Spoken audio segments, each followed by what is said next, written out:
Order. I'll ask us to stand for the Pledge of Allegiance, please. I pledge allegiance to the flag of the United States of America and to the republic for which it stands, one nation, under God, indivisible, with liberty and justice for all. All right. May I have an approval of the agenda? So moved. Second. Susan moved and Chris seconded to approve the agenda as presented. All those in favor, please say aye and raise your right hand. Aye. Motion carries 7-0. Organizational items. Do we have any parent, family, community engagement opportunities? I know it's summertime, but if there's anything that folks would like to mention or announcements along those lines, speak now or forever hold your peace. All right.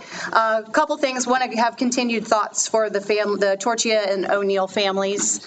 And also, it is a federal holiday. It is Juneteenth. I know a lot of things were closed today, and we're having a board meeting, so thank you for being willing to conduct business on a federal holiday. We'll move on. If there are no announcements to the consent agenda, once you've reviewed that, we'll need a motion for approval there.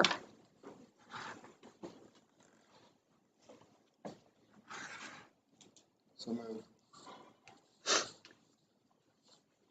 I'll second.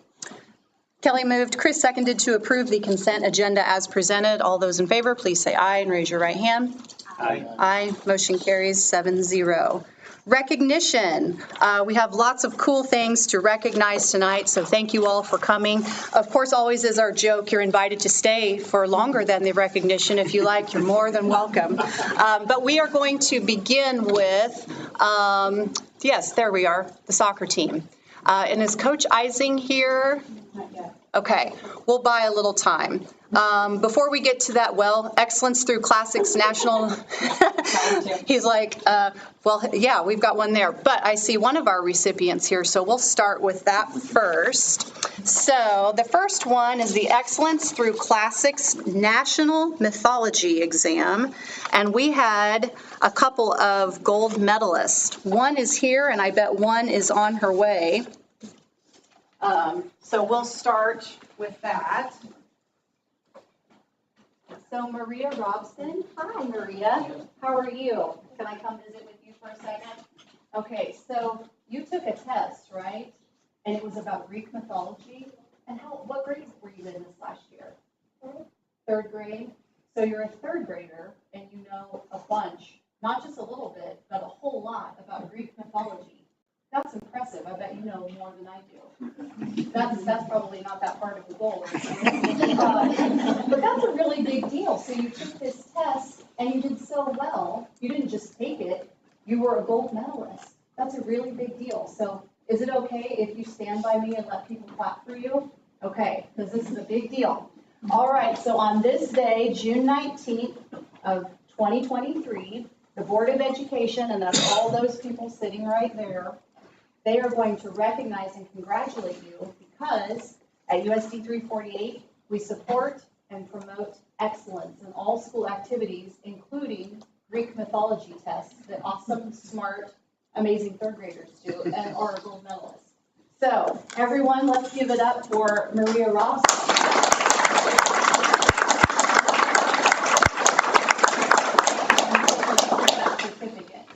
Congratulations. All right, we actually had another student. We'll give it a few more minutes in case they're able to come, but we'll skip over. Girls, I'm sorry, I'm going to buy some time for the soccer team too, since, yeah. We're trying to find a place to park. Probably with the ball, yeah, so we'll give some time. So I'll put that to the side there. Couple other things. We had a donation from First United Methodist Church that we want to, that's on your agenda here. That one was to help pay meal balances, school lunch balances at the schools. If there were some folks that were behind and needed a little help, the church decided to pitch in with that. And fun fact, while we're in the spirit of buying time, there are a couple of really special ladies. Their names are Ruth and Laura Dickinson, who were a part of the food pantry committee for a really long time. They passed on this year, and both of their memorials were to go to the food pantry. So the people who that kind of head up the food pantry, that's part of the missions team that's out of the First United Methodist Church. The chair people for that are Susan Butel, Nancy Arnold, and then John and Marilee Vines do a lot of work with that. And because of the abundance of generosity with the community through those memorials, it not only funded the food pantry, but there was a lot extra. And so felt like that very much captured the spirit of, both Laura and Ruth to then take that overage and contribute it to the school district to help on those meal balance accounts that were behind. So we appreciate the generosity of First United Methodist Church, which was the vehicle with which that came through. And also want to thank the Dickinson family for designating that so that it could come here. So let's give that a round of applause.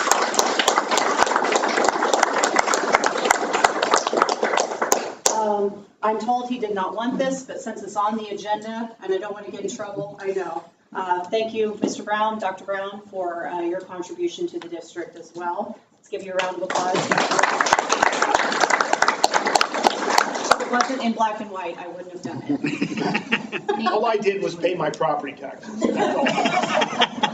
It's appreciated and not taken for granted, no matter where you sit or whatever. So thank you very much. Is Nora Fraser? I don't see Nora here, so we'll go ahead. Nora's getting recognized twice tonight, not just for soccer, but also the 2023 Engaged in Action Award winner. That was a special award, and Mr. Dodge or anyone who wants to chime in, Mr. Bradingham, I believe that was through Douglas County. That was a special designation, and I think they had like a youth winner, an adult winner, and then a professional. There were different levels, and Nora Prather won for the Youth Action Award, and that was because of her These are contributions to suicide awareness. Yes, efforts. the additional stuff that she's done, both as a writer and an artist through things that she's contributed to the Avant, which is the high school's literary magazine, but also her work as part of the, I think, the wrestling, the wrestling team. As a whole group, those kids have really gone above and beyond to contribute to suicide awareness and also mental health awareness. And Nora was a big student leader for that. So that was a recognition from Douglas County. So let's give Nora Prather a round of applause. We will make sure that she gets that. She's being formally awarded at their Douglas County luncheon, I believe, on Wednesday. Yeah, I knew it was coming up. So yes, that's amazing. I'm going to pull these out, and I need this list. We'll go ahead now and recognize the Yes team. I want to make sure to read all of the names, even if folks couldn't be here. But thank you for those of you who are here. Thank you for taking the time to do that. There's this really good expression, and I'm going to mess it up because I should have written it down. But it's something about how greatness rests on the shoulders of those who have come before. So much awesome work has been done over the past year and a half with our bond subcommittee. We also had community engagement groups. I won't read off all those names because there's probably 50 names between the staff committee that met all through the fall. There was also a community visioning group. And some of those same folks then joined on board with the Vote Yes team that came later. This bond is going to pass at some point, and we're going to talk about that's on our agenda tonight to figure out what are the next steps. But all of the countless hours and contribution of work will lead to what it needs to lead to. And so just because something didn't pass the first time around, that happens a lot of times in communities, but it doesn't make the work meaningless. It just means that that's the work that then you rest on the shoulders of for the next time you come back at it, which excites me. And I hope that you guys feel good about that. I do. But the work that you all have done was absolutely incredible and will benefit our district and community one way or the other. It's just not going to happen as soon as we wanted it to. That's okay. But the volunteerism, this group operated independently, raised their own money, had their own meetings, strategized, yay! and just a really talented group of dedicated civic servants. It is an honor to know you, let alone to watch what you did. And I was truly inspired, and I know the rest of the board is extremely grateful for all the work that you've done on the part of so many, and most importantly, because of our kids. And that work will continue. So, yes, is right. I'm going to read all the names, but then I'll thank specifically those folks who were able to be here tonight. Comprising the Yes Committee, Ryan Berg, Kelly and Pete Carr, Chad and Mickey Dick, Jason Drummond, Bo and Tricia Enright, Jenny Hanemichael, Patty Irick, Scott Lawrenson, Daniel and Chris Maley, Kristen and Jacob Walters, Ted Zuzio. Our Baldwin High School student reps included Fasila Funja, Ethan Enright, Harper Schoendaler. Our Baker student reps consisted of Jordan Barth, Emma Grossamy, and Toby Thomas. So again, just an incredible group of people. If you don't mind, can I ask you guys to come forward so that we can, that way we can all clap for you. We've got Daniel Maley here, coming up here. I'll introduce you in order. We have legend and icon Ted Zuzio, legend and icon Jenny Hanemichael. We've got Chad and Mickey Dick for the leadership entity of this. We have Ryan Berg, Jason Drummond. We have Councilman Lawrenson, and we have Patty Irick, legend and icon alum, Patty Irick, yes. So what an incredible group of people that represent, just the list of all the names that we read off. USD 348 Board of Education supports and promotes excellence in all school activities. And so on this day, June 19th, on behalf of all of us, we want to say from the bottom of our heart, our collective heart, thank you so much for all you've done, all you'll continue to do as members of this community, and all the things that we work towards for the good of all these kiddos. And will you please join me in giving them a very warm round of applause.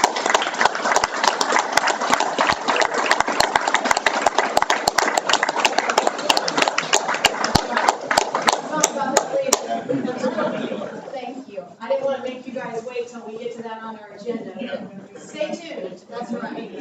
That's right. Thank you so much. Thank you. Thanks for coming, guys. All right. We're going to circle back to some Greek mythology, and because I see our other gold medal finisher here. Hi, Miss McKenna, can you come up here so you can have your, and you're wearing your medal too. And what we'll do is we'll have your presentation, and then if you don't mind, Megan, we'll have you come back up at the end so we can take a picture together. How's that sound? Okay. Oh, and look, I even have some, this looks very Grecian to me. Is that part of the look? You got it from Greece. You went there, yes. And so you were sort of like, you remembered what you did while you were on vacation. Clearly, it showed up in how you did on this exam. Oh, it was before? Oh, I didn't realize that. Okay. So did stuff mean more even to you after you took the exam and then you got to go? No. Well, you look like a Grecian goddess with your whole situation. Very good. I'm a big fan of accessories. You've done well. So I'm going to read this to you just like I did, and then we'll have you both come up and take a picture together. Okay? All right. The Baldwin City Board of Education of USD 348 supports and promotes excellence in all school activities. So today, June 19th, we are congratulating McKenna Ising also for her excellence through Classics National Mythology Exam Gold Medalist. Please join me with a round of applause.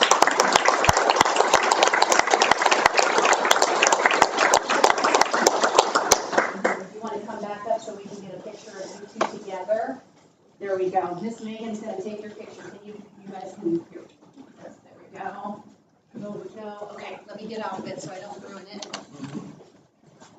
Perfect. All right, thank you very much. Okay, so Coach Ising, where'd he go? There he is. Okay, so we kind of skipped around a little bit, but we have certificates.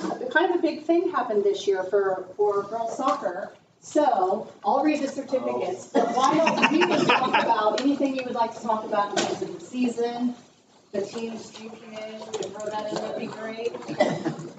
Thank you very much for having us up here tonight. We wanted to recognize our girls soccer players for some pretty outstanding achievement this year. In terms of on-the-field success, obviously we had some. We had our most wins we've had in a season. We've had the furthest we got into the state tournament, we finished fourth in the state tournament.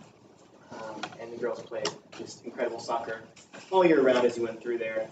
They set goal scoring records and assist records and individual goals and assists and shutouts, a number of kids who scored goals. And it's a long laundry list, there we go, of just individual and team awards they did.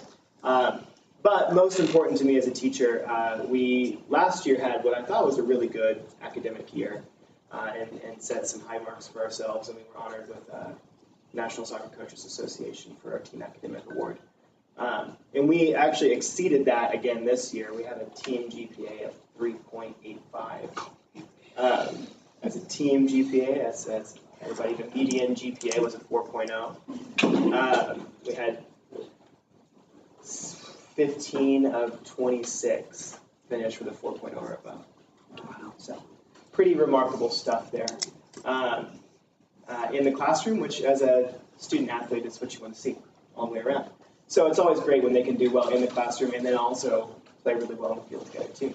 And so we wanted to recognize them as they go through that. As you may or may not know, as parents and board members, summers are more busy than school years sometimes. So we've got a bunch of kids at basketball league and volleyball and working at the pool and all kinds of stuff. But we're just glad to have some people here representing. Absolutely. So team, if you'd like to come up, I'll make sure you get your certificate, but we'll also read all the names too. Make sure everybody gets it.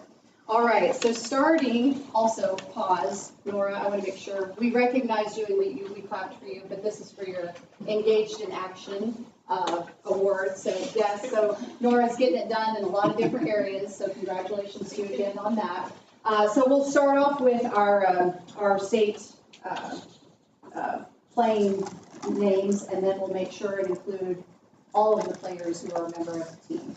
We have Kasayo Afunja, Perla Blackberg, close enough, she's back in Sweden. McKenna Blanchett, senior and captain, I should say graduate. I gotta say graduate now. Graduate is also one of our team captains. Emmy Callahan, Maren Drummond, Addison Ediger, Maris Flory, Gentry Graham, Claire Johnson, Alex McBride, Lauren McCart, Marley McKeon. Sorry, there we go. Thank you. Sorry, Lauren, I'm going to shake here in a second. Brianna Mitchell, Chloe Neufeld, Danica Peterson,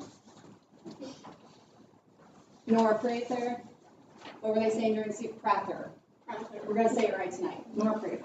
Alyssa Reichard, Bailey Smith, Raylan Wilkerson, Macy Lynn Wolf. Let's give all of them a round of applause.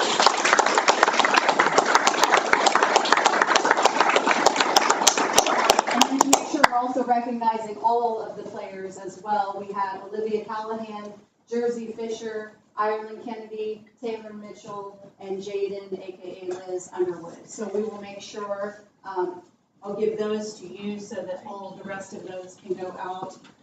But yeah, furthest that the team has ever gone, 4th place, Final Four. We'll never forget it as a parent. I can't imagine how you all feel. And the community turnout was incredible. So grateful for that as well. So congratulations, you girls.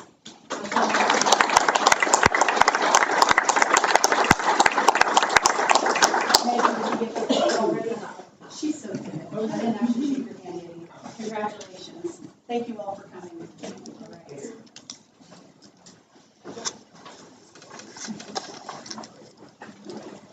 Okay. Celebrating USD 348 student voices. We have not received any letter campaigns from our student body, so we will proceed to our educational program highlight.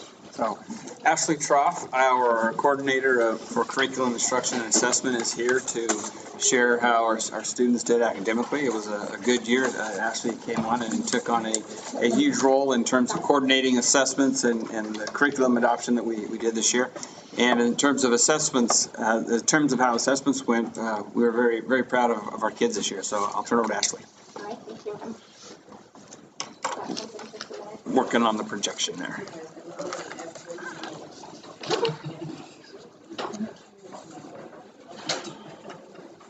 All right, well, I'll go ahead and get started. So we're going to be highlighting academic success and growth this year by sharing our 22-23 assessment data.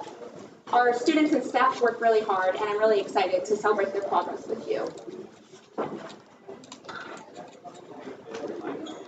So we're going to start with our state assessment data. All right, thank you. All students 3rd through 8th grade take the English, language arts, and math assessment. Our 10th graders also take that English and math assessment. Our 5th and 8th and 11th grade take a science state assessment. And our 2nd graders, for the first time ever, we participated in the ELA pilot from the state. We don't have any data or results from that yet, but hopefully in the next month or so.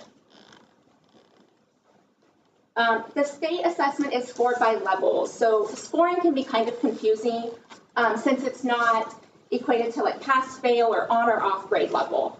It's by level of skills and knowledge a student shows. So the 4 levels, level 1 shows a limited ability to understand and use the skills and knowledge needed for post-secondary readiness. Level 2 is going to show a basic ability. Level 3 will show effective. And level 4 shows an excellent ability. So since the ACTs is an assessment to kind of determine college readiness, there is data that correlates state assessment scores and ACT scores. So the ACT sets a college readiness benchmark score for the 4 subjects. So for 8th grade, the ACT college readiness benchmark for reading is an 18. And if you compare that to your state assessment, a student would score a low to middle level 2 to hit that benchmark. For English, the ACT college readiness benchmark is a 22, which would be a high level 2 for your state assessment. And then math, it's a 22, which is right on that line of a level 2 and a level 3. For 10th grade, same comparison, ACT reading benchmark is going to be a 22, which is that high level 2. And then for English, it's an 18, which is that mid to low level 2 on the state assessment. There is not data for 10th grade math, but that shows that a level 2 is an acceptable score for students, no matter what their post-secondary plan is. So whether it's work field or even college, a level 2 is going to be showing that they're prepared. So our goal is to have all of our students between that level 2 and level 4 on the state assessment. So for math, can you go back to math? So this is our spring of 23 math state assessment results versus the state for 23. So we had 24% of our students score in that level 1, which is significantly less than the state average of 32. We also had a higher percentage in both 2s and 3s compared to the state. Of course, our goal is always to decrease that level 2, but we are really happy with these results for math. For ELA, we have even a lower percentage of our level 1s, which is a lot less than the state. And we had more level 4s than the state average. We had 78% of our students scoring between 2s and 4s compared to the state average of 68%. So something to really celebrate here. Our last for 23 is our science.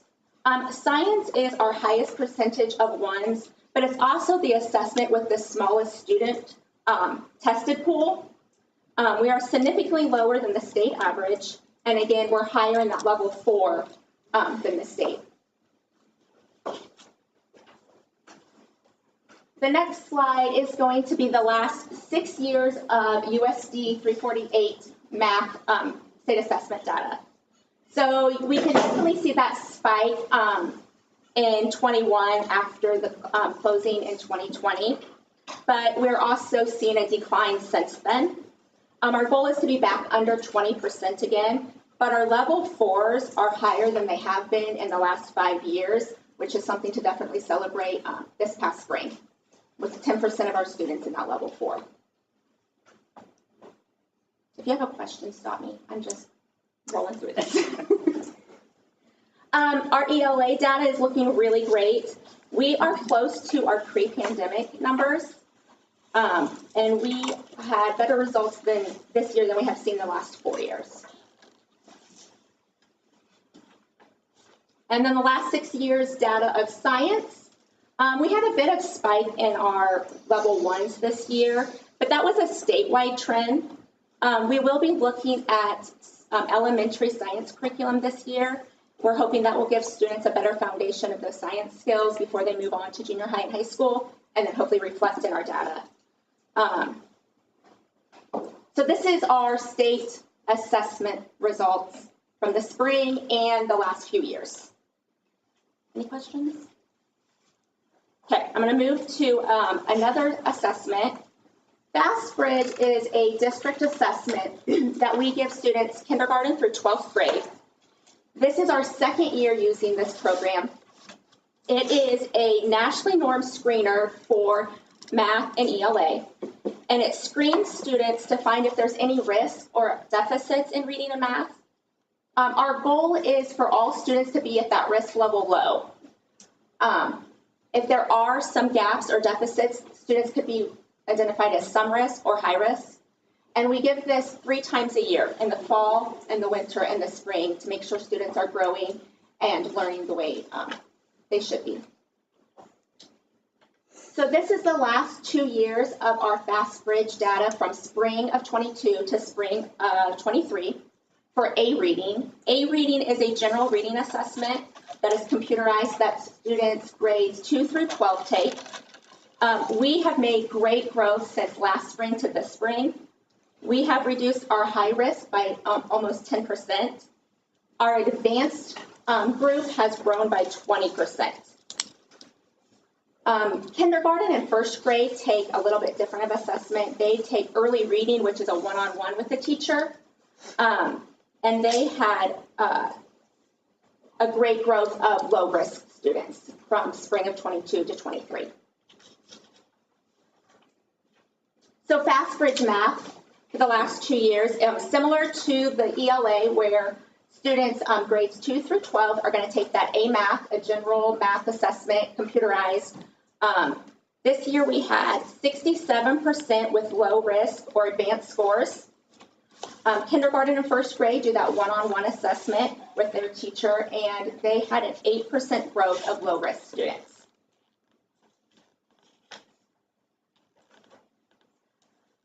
The last couple of things is this graph is the data from this year's A reading. It shows the percentage of high risk, some risk, low risk, and advanced from fall to spring. So seeing how much we grew from the fall to the spring. As we can see, our high and some both decreased from fall to spring, and our low risk and our advanced both increased, which is exactly the direction we want to go.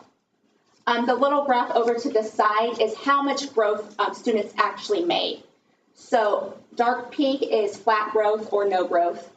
Light pink is modest growth, typical growth, and then aggressive growth. Having 28% of our students make more than typical growth in that aggressive growth is a huge celebration. And the last report is the growth for A Math.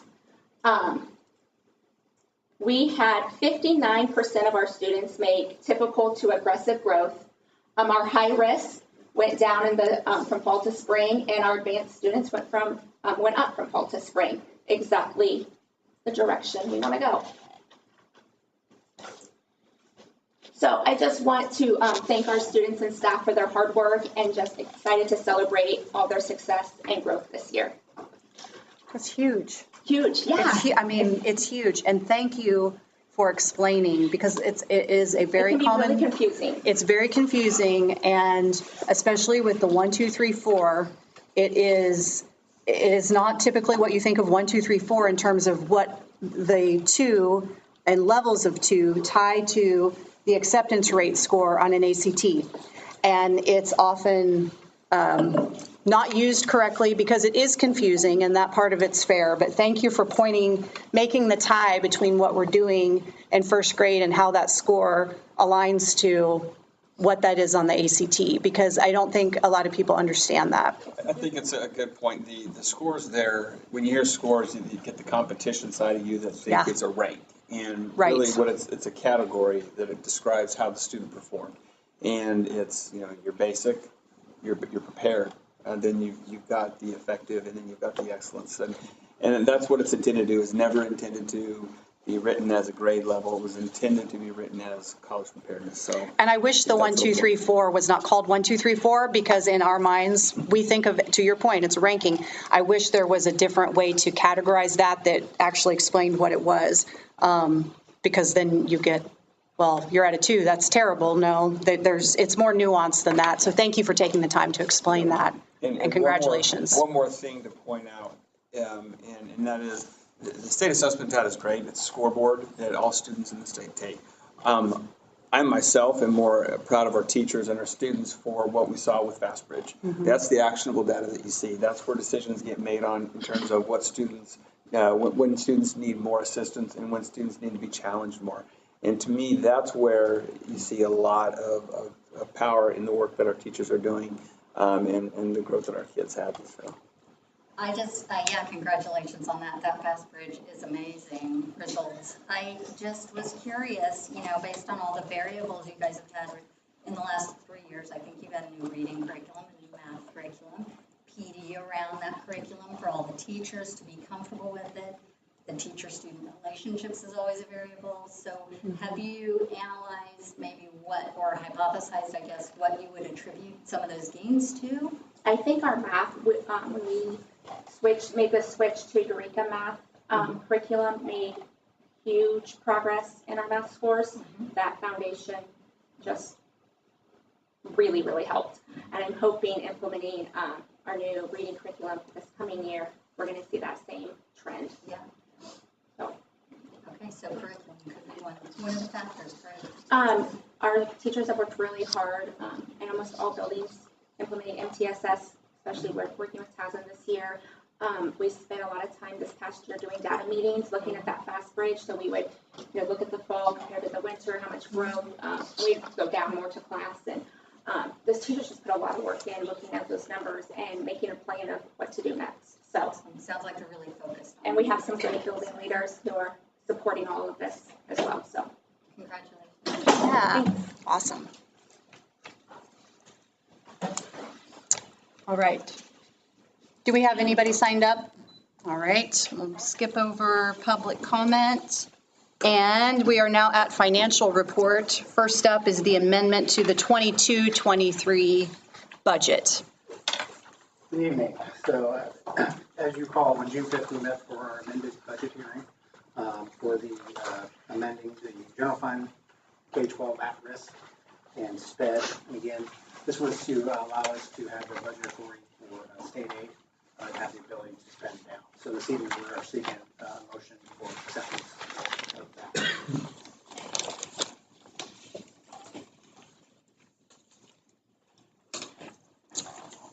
With no further expense to taxpayers, I move the board to adopt the budget as amended and direct the clerk to republish the amended budget as republished in the Lawrence Journal World on May 19th, 2023.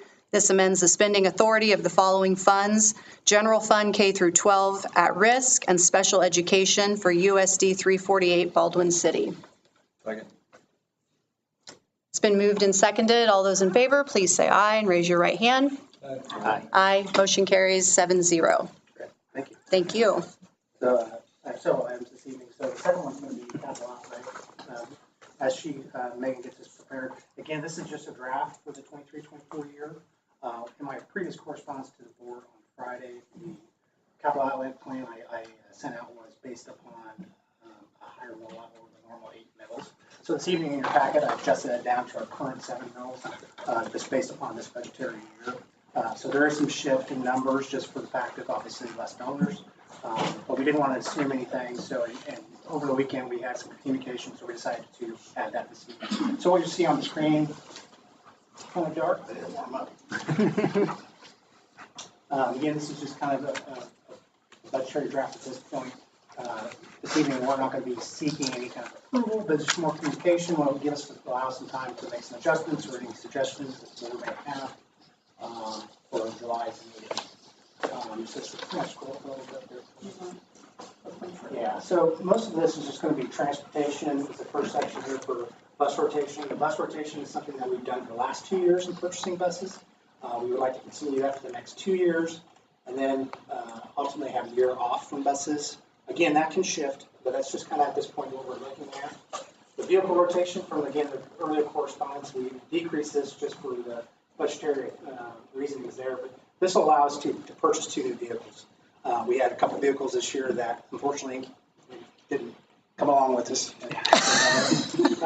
So we're looking at a maintenance truck that is needed for our staff.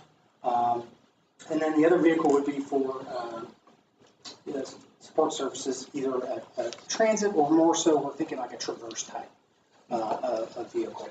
But as we get closer, we can hone in on that.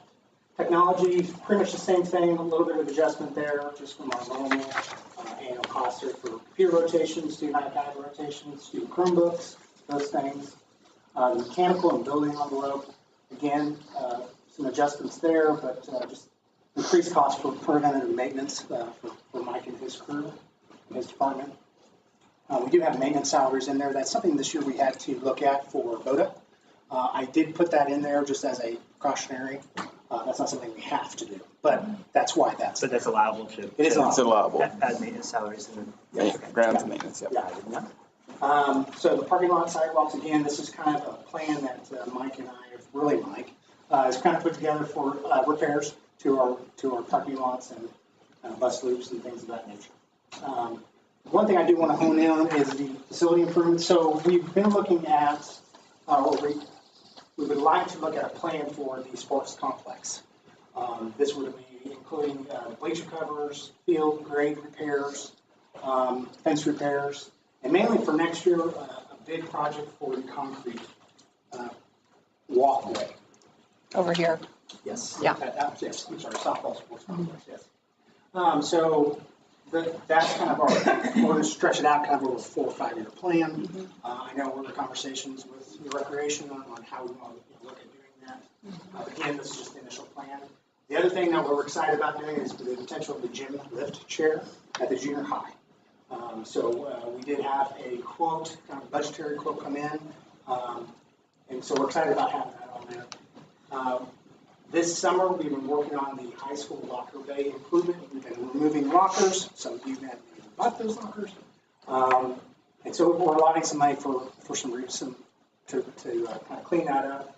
Not really clean it up, but to add to that section of the high school. Maker spaces for next year really is just the library.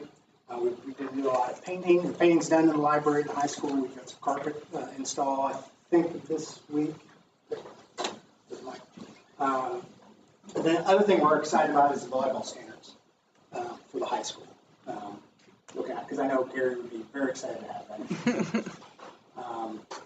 See, the walk-in cooler freezer, we've allotted $30,000, and we'll kind of cover this in the next section. Why that's there, but that's for the potential of the freezer addition. HVAC rotation, this is another need at the moment for, again, we'll cover here in a few minutes. We've had a couple of units at the junior high gymnasium that we need to repair and replace. IC floorings for the following couple of years. The rest of the next are pretty much just standard uniforms, rotations, summer painting, student desks, those types of things. This year we've actually added a section for safety and security piece, looking at building radios, access control, This section for the 23-24 is going to be for the Safe and Secure grant through the state. Yes, Sorry, can you go back up to the furniture and equipment? yes. What's that whole line, the activity, rotation, gator, pole vault, then it goes on, what else is in that column? It's like that cell didn't complete and you printed, didn't wrap around. Yeah, it's, I can grab my computer. Do you have that, Mark? No, I don't have the electronic version.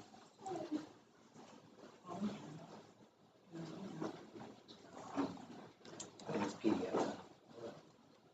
Yeah, General athletic, athletic activities rotation. Is that the pole vault pit? Is that what? Pit. We bought the pole pit a couple years ago, we bought the new gator a couple years ago. We bought some football helmets out of capital outlay, we're gonna need a new high jump pit here in the next year or two. yeah, just pole vault pit. Yeah. General athletic activities, rotation type stuff, hurdles, you never know what it is from year to year basis. So, can I ask another question? This says plan on it, capital outlay plan. If this is approved, are you restricted of using these in these columns, or do you have the flexibility of making decisions throughout the period that might get shifted to another area if the priorities change? That's correct. I mean, we would like initial plan. Okay. We would like to say, okay, these are the items. And really, the 24, 25, 25, 26, 26, 27 is just for informational purposes. That's right? longitudinal, Yes. show that we're trying to put a vision for Gotcha. the next several years. Okay. So a good example of that is a few years ago, we shifted, we were able to get a grant, some help with funding with the new secure entrances here in this building at the IC to update IC, junior high and high school. That we had a lot of money put towards maker spaces at that time, but we realized between this funding that we can get, that was just a more important priority. So we shifted that money from maker spaces. Even though we had approved the plan, things changed. So we're like, okay, here's where it's available. We can use it for this instead. So you can still work From with any it category. It doesn't mean it doesn't- within capital outlay. I know, so anywhere in, And that's exactly what we did. This helps give Mike some kind of, for lack of a better term, marching orders for the projects that we need to have done Yeah. this year. Yeah. But these have been. So we wiped out maker spaces and a couple other things, and we front-loaded it all into the entrances so that we could get all of those new entrances done. Yeah, and also Kelly's point is that we have a line in there just kind of for unforeseen, which is about 50,000. I just put that in there as a buffer again, so hopefully we don't have to adjust for projects. But so, go ahead. I think you're getting ready to go to it. okay, so the safe secure, so again, the access control and cameras is going to be part of hopefully that grant that we would be potentially awarded at the end of July. We've actually submitted the documentation for that. That is a 50-50 match grant, so we're allotting $40,000 for an $80,000 project. We had crisis badge on there. I know that's a goal or something that we would like to look at, so I left it on there. We don't have anything budgeted for that. Originally, it was around 80,000. The priority really for our buildings is to secure some radios for our admin teams and our crisis teams. For leases, these are the standard leases for copiers. We have an IC HVAC project that we just completed, so that's the lease on those. The IC roof, Kansas State Bank. This is something that was set up or completed before my time. I mentioned to the board 3-4 months ago, this is kind of a goal I've had to pay that down. So that's why there's such a large lump. So this is where I was going. When you use the term lease, I understand the copiers and postage, but when you get into those other 3 projects, that's really financing. That is correct. That is correct. Yes, the high school HVAC was a project again before the time that's set. But I like to chip away at that. Also, this figure here for the first year of the 145.5, we actually are not having the first payment on that until July of 24. Next year. But I budgeted in there because I want to put some principal down. Hopefully, is the goal there. If not, just make a full payment. So I feel like we're in good shape there. So any questions over that? Or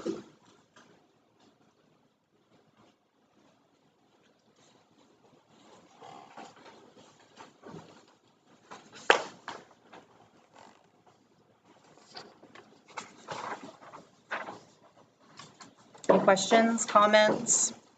It's not our intent to seek board approval tonight, as this was intended to be informational for you.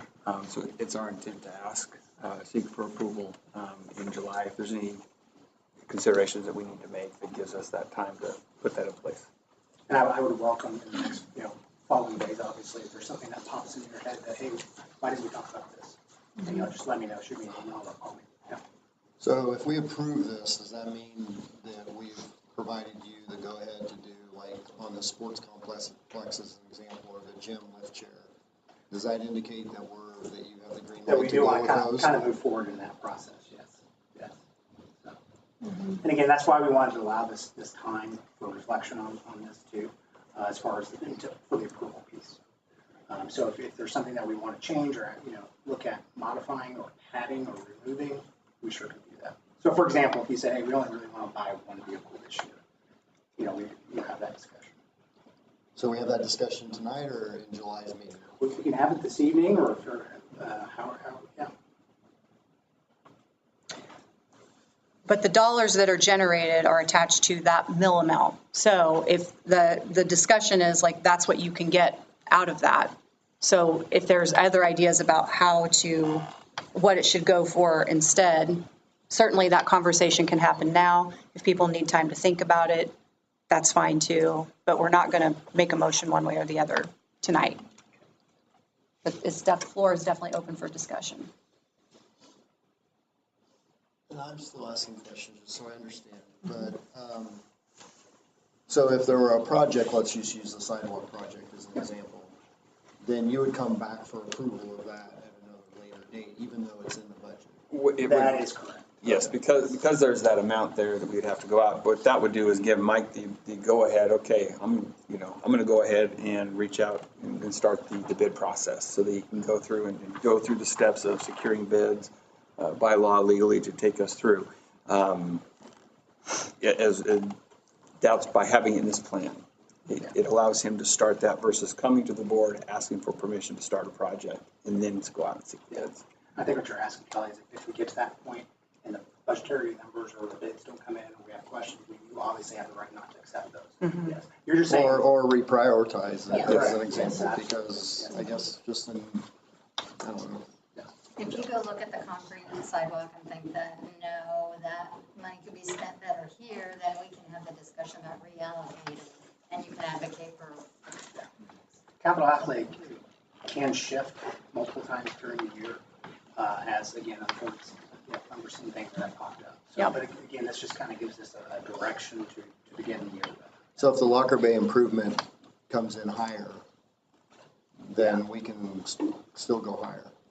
We can just reallocate from somewhere else. Yeah, Yes, make a shift. yes. Yeah. Yeah. And in fact, as we go to our next topic, that might be something that we'd be able to do into one of the different lines here. That's why it's ever changing almost. But once we do officially approve it, if there's some huge change, like when we did the secure entrances, we had to make a motion, that authorized, we're wiping out these three for this period of time, and we are reallocating those funds to this, so that then they have a record of that. So it's pretty flexible, but One thing I thought maybe we should at least think about doing, with the failure of the bond in the past, we've got the lighting at the soccer field. That's a pretty big thing. That would be a pretty dramatic improvement for those guys to be able to play games. I don't know if we've looked into just the lighting costs. How much that is, but I'd like to at least see an exploration of what that would cost. Yeah, we could do a budgetary quote. Yeah. And try to hone in on that for sure. For safety and security, some of that funding came from a grant. Is that correct? So like this year, we have funding for Safe and Secure grant. Yeah. We've applied for next year. Okay. Yeah. Is there a timestamp on that, the money we've already received for that has to be spent, It has to be expended by? encumbered by the end of June 30th. So we are wrapping that up. Okay. as we speak. So I want to make sure about that. Okay. Yeah, unfortunately, we just had some delay with some vendors. Yes. Getting quotes and things like that. Yeah. So not ultimately, don't really want to be this late. Right. But no, we're in good shape there. Okay. So yes, this would be for the potential of those funds coming in next year. So that was a matching fund. You can 50%, yeah. Yeah, so we're hoping for 80,000 for total projects, 40,000 from the state. We'll know that around the third week in July. They came in around third week in July last year. So they do have a quick turnaround. Great. But that's been submitted about 2 weeks ago. So is there any benefit to removing, like on the sports complex line for 140,000? Mhm. Can you remove the wording concrete sidewalk to give that more flexibility for that? Because I guess I'm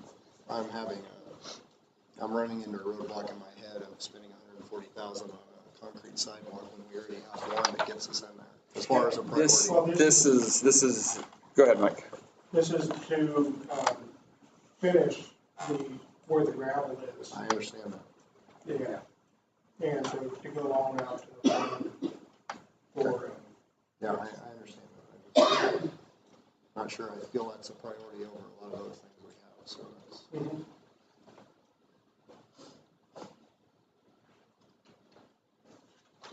So keep thinking about, send your ideas to Nate. You took my question. So we have this next month to be thinking about that and to provide feedback to Nate and to Mark both as we continue to work on this draft. One final question. Yeah. How does this relate back to some of the things on our building needs assessments and or our strategic plan? I know some of these priorities like safety and security are pretty well articulated there, but are there other linkages back to some of the concerns that we have at the building level for facility usage or anything like that? Accessibility is one big one. Mm-hmm. Yeah. Okay. Yeah, that's it. And we're going to talk about ties to, there's going to be lots of opportunity for overlap with that discussion that we're going to get to later tonight too. So great point. Any other discussion on this particular item at this time? But keep marinating. All right, final bills and transfers. Yes, so this is just part of the annual process for the closeout for this fiscal year. And so that's obviously already begun. We will actually have our last state aid dollars, excuse me, comes in on the 23rd. So we will get the system rolled over on July 1. We will actually, I'll be meeting with Greenbush on the 5th of July. But yes, we're in good shape. I feel good about it. So just really, not really a formality, but just seeking that final ability to pay bills as needed to make final transfers. So we're just seeking approval from the board to do so. So typically we would hold bills until the next board meeting, but as again, it's not cleared out.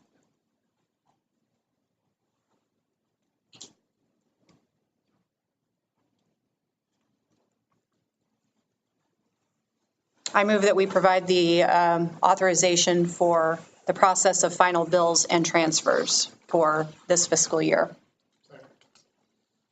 All those in favor, please say aye and raise your right hand. Aye. Motion carries 7-0. Junior high freezer bid. Okay, so we accepted the grant back in December, January for a junior high full freezer replacement. So we were working through the process of that project. We submitted some bids for that. We do have a tight timeline. Let me step back. So the freezer bid was for $52,000. And again, it was meant for if we want to replace the whole unit itself. And in conversation with Mike and Charlie, do we, even though the money's there, it's great, do we really need to go through that process? So we looked at that. Our assessment over the next several years, depending if something happens, we would like to replace the head AC units. But that can come at a cost of anywhere from about 10, 15, maybe 30,000 to replace those. So we did have only one vendor show up at our mandatory meeting to review the specs of the freezer, and only one bid did come in. I think most generally just because of the tight timeline, because it has to be purchased and installed before August 1st. And so with the issues of obtaining the freezer, so on and so forth. So Index feels confident that they can do that in that time frame. So the bid did come in at a total of $60,115. So again, above our grant dollars, unfortunately. But we do have some upfront costs of some demolition prep. So that isn't, they will be responsible for removing the unit, but we have to remove the floor, remove some of the electrical from the temperature, the thermostat, if you will. So that can be another 10, 15,000 estimated. Okay, so because we have to put that floor back into the new unit. So Mike and I talked about, and Mark, even though the dollars are there, do we really want to fulfill and take those dollars and go through that? Because it is going to be an additional expense. Our recommendation this evening is not to. I did talk with the state, never guarantee, but there could be future grants down the road to do that. Plus the fact that we had one vendor come in for the bid. I would like to see more, and unfortunately, just with the time frame that we had, I think that's the cause of that. So again, that's kind of our recommendation this evening for the junior high freezer.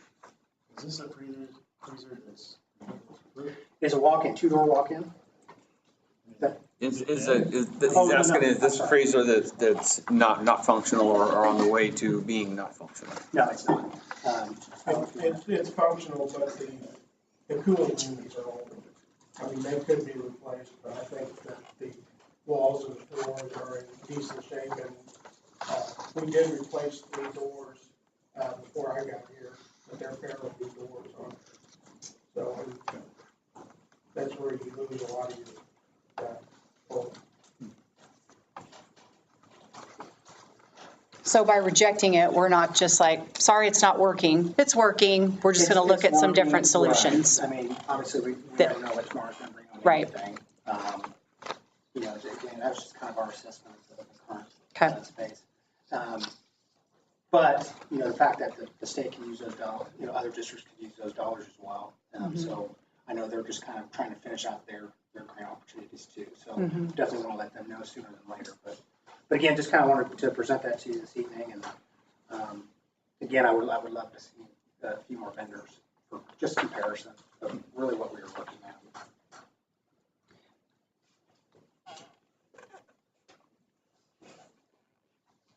I agree, we have some more vendor bids come in. Yeah. I think that's wise. We still need a motion to reject, a formal motion to reject the bid. So I move we reject the bid for the walk-in, the freezer, walk-in combination cooler freezer. Was that Kelly? Susan has moved to reject the bid. It was seconded by Kelly. All those in favor, please say aye and raise your right hand. Aye. Motion carries. Bid has been formally rejected. All right, junior high HVAC bid. I'm going to have Mr. Elliott come up. We had submitted requested bids that actually came in today. So I'll let him speak to that. We had the HVAC bids this morning that we opened up for the 2 units at the junior high. We had 3 vendors put in 4 bids. We have P1 that put in a bid for York equipment. It did not meet our lead time. The bid cost was $79,000, but the lead time was 23 weeks for the equipment. So we're looking at a Christmas break installation.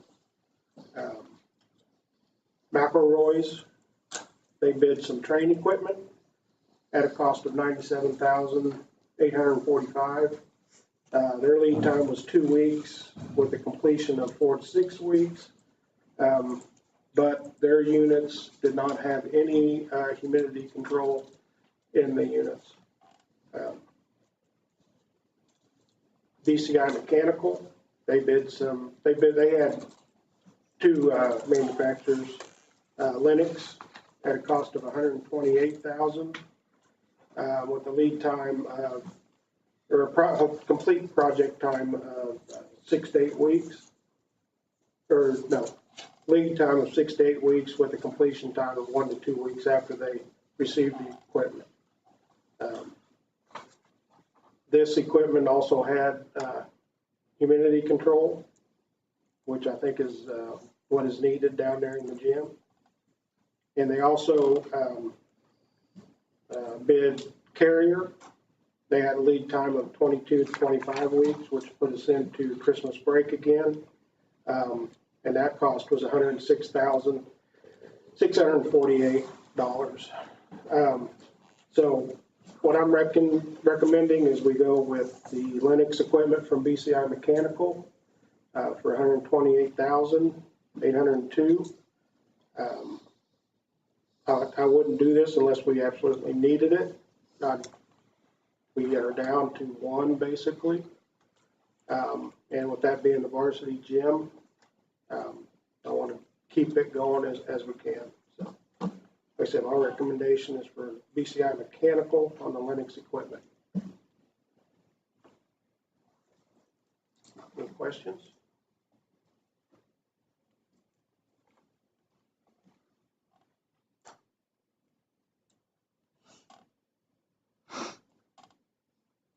I can infer what humidity control does, but I'm just curious, like what kind of difference that makes, because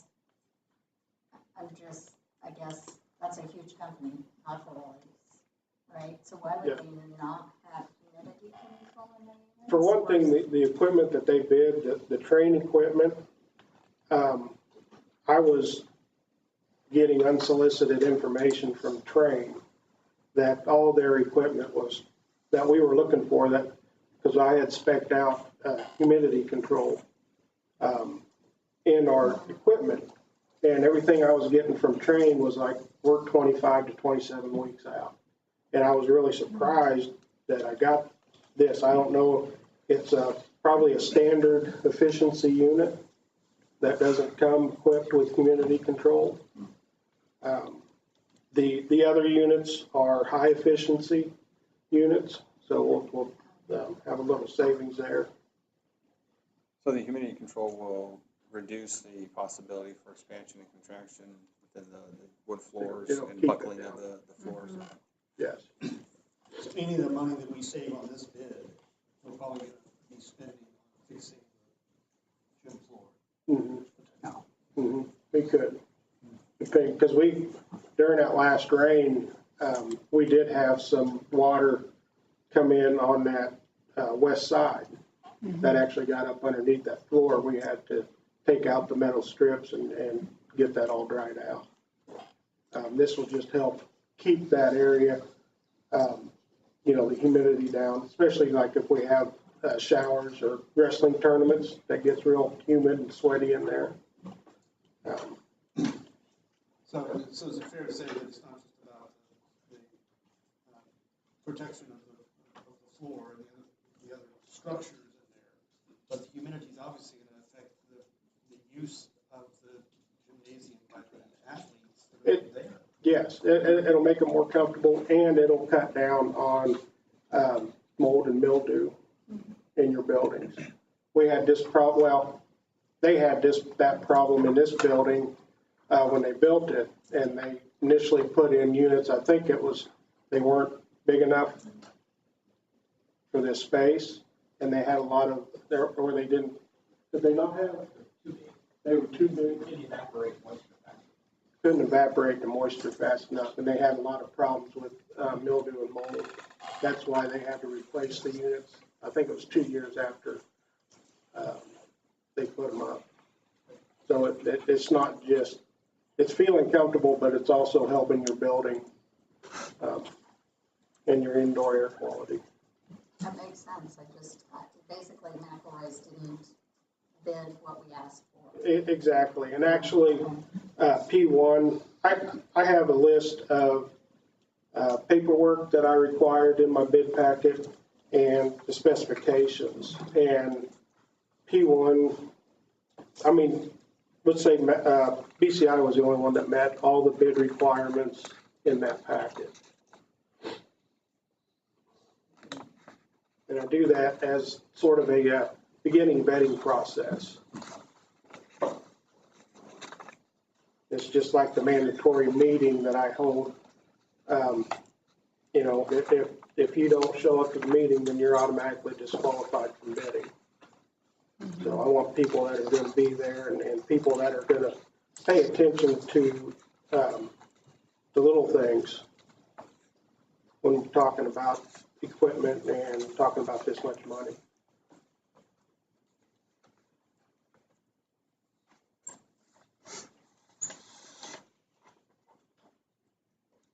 So the other DCI did for the carrier equipment was a timing thing, right? Pardon? It's a timing issue. Yes.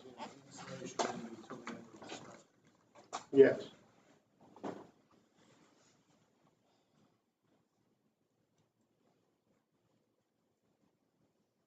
Right now, I'm running that gym on one unit. I have the other unit. It's capable of cooling, and I did a granite Saturday, but I only have one compressor, and I'm kind of leery about using that. I've got a new relay for that compressor that we had to just replace, so I'm kind of trying to save it this summer for if we have to go into early fall and the fall sports. But I think, with the lead time of BCI, we could get that done by the end of August.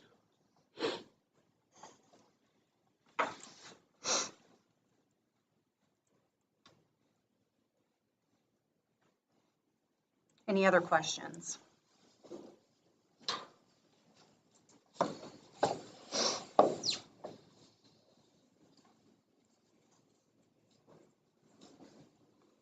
And I was actually surprised that we've got the lead times for those units down that quick.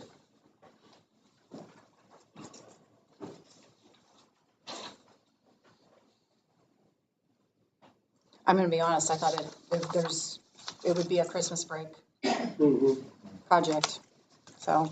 And we had budgeted 130. Yes. I'll make a motion to accept the BCI mechanical bid for Lennox equipment. I'll second. Phil moved, Tony seconded to accept the bid, the Lennox bid, the Lennox equipment through BCI Mechanical. All those in favor? Please say aye. Aye. Motion carries 7-0. Thank you, guys. Thank you.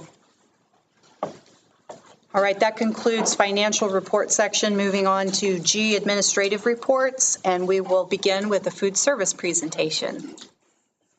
Charlie's is just thrilled and excited to come up and talk about she and her crew have done. I'm sitting at my table while you want me to, but I don't like to do it. Not one of us bites. I don't do slides. I barely got it on here. As our interim director this summer, Charlie and her crew have done a fantastic job. I shared with you some of the food service numbers in terms of meals as part of the summer food program.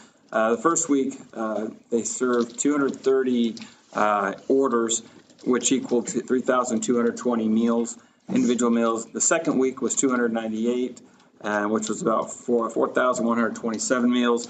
And my understanding this week, according to Megan, was we blew 300 off the doors, and they're just doing a wonderful job. So we have 364 signed up this week, which is about 5,096 meals. That was a lot Wednesday. Rock stars. That's awesome. I'll let you know Wednesday afternoon. Just laying out there. Yeah, each stroke local. Okay, so I'd like to thank you for the opportunity to share the ideas of how we think we can make changes to up our participation and make our department better as a whole. These are some of the ideas that I have come up, we as a team have come up together, and some information that I learned. We had state ladies at our building on last Wednesday. So we had a meeting after that to go through the site review and stuff, and they gave me some more information and things that I can think about that are coming up. So, we have grants coming from the state on the Farm to School program.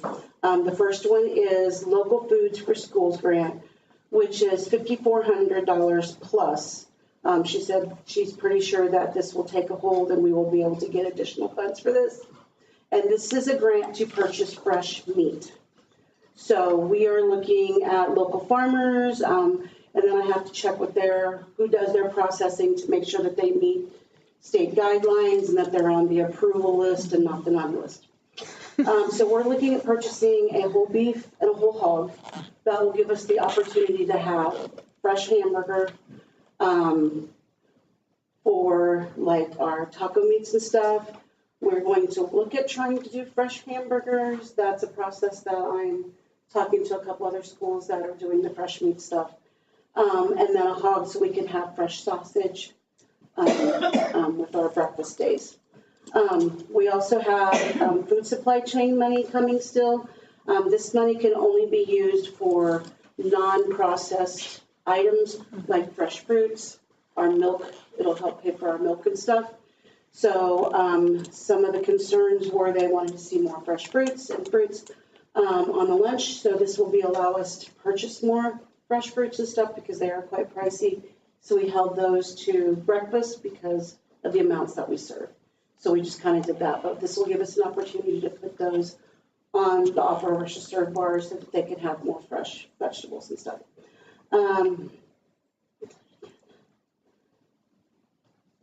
We're also going to work with South Baldwin Farms to get apples, fresh produce. We are even looking, and I might be biting off more than I can do, but getting sweet corn for the summer feeding and being able to serve that 1 week.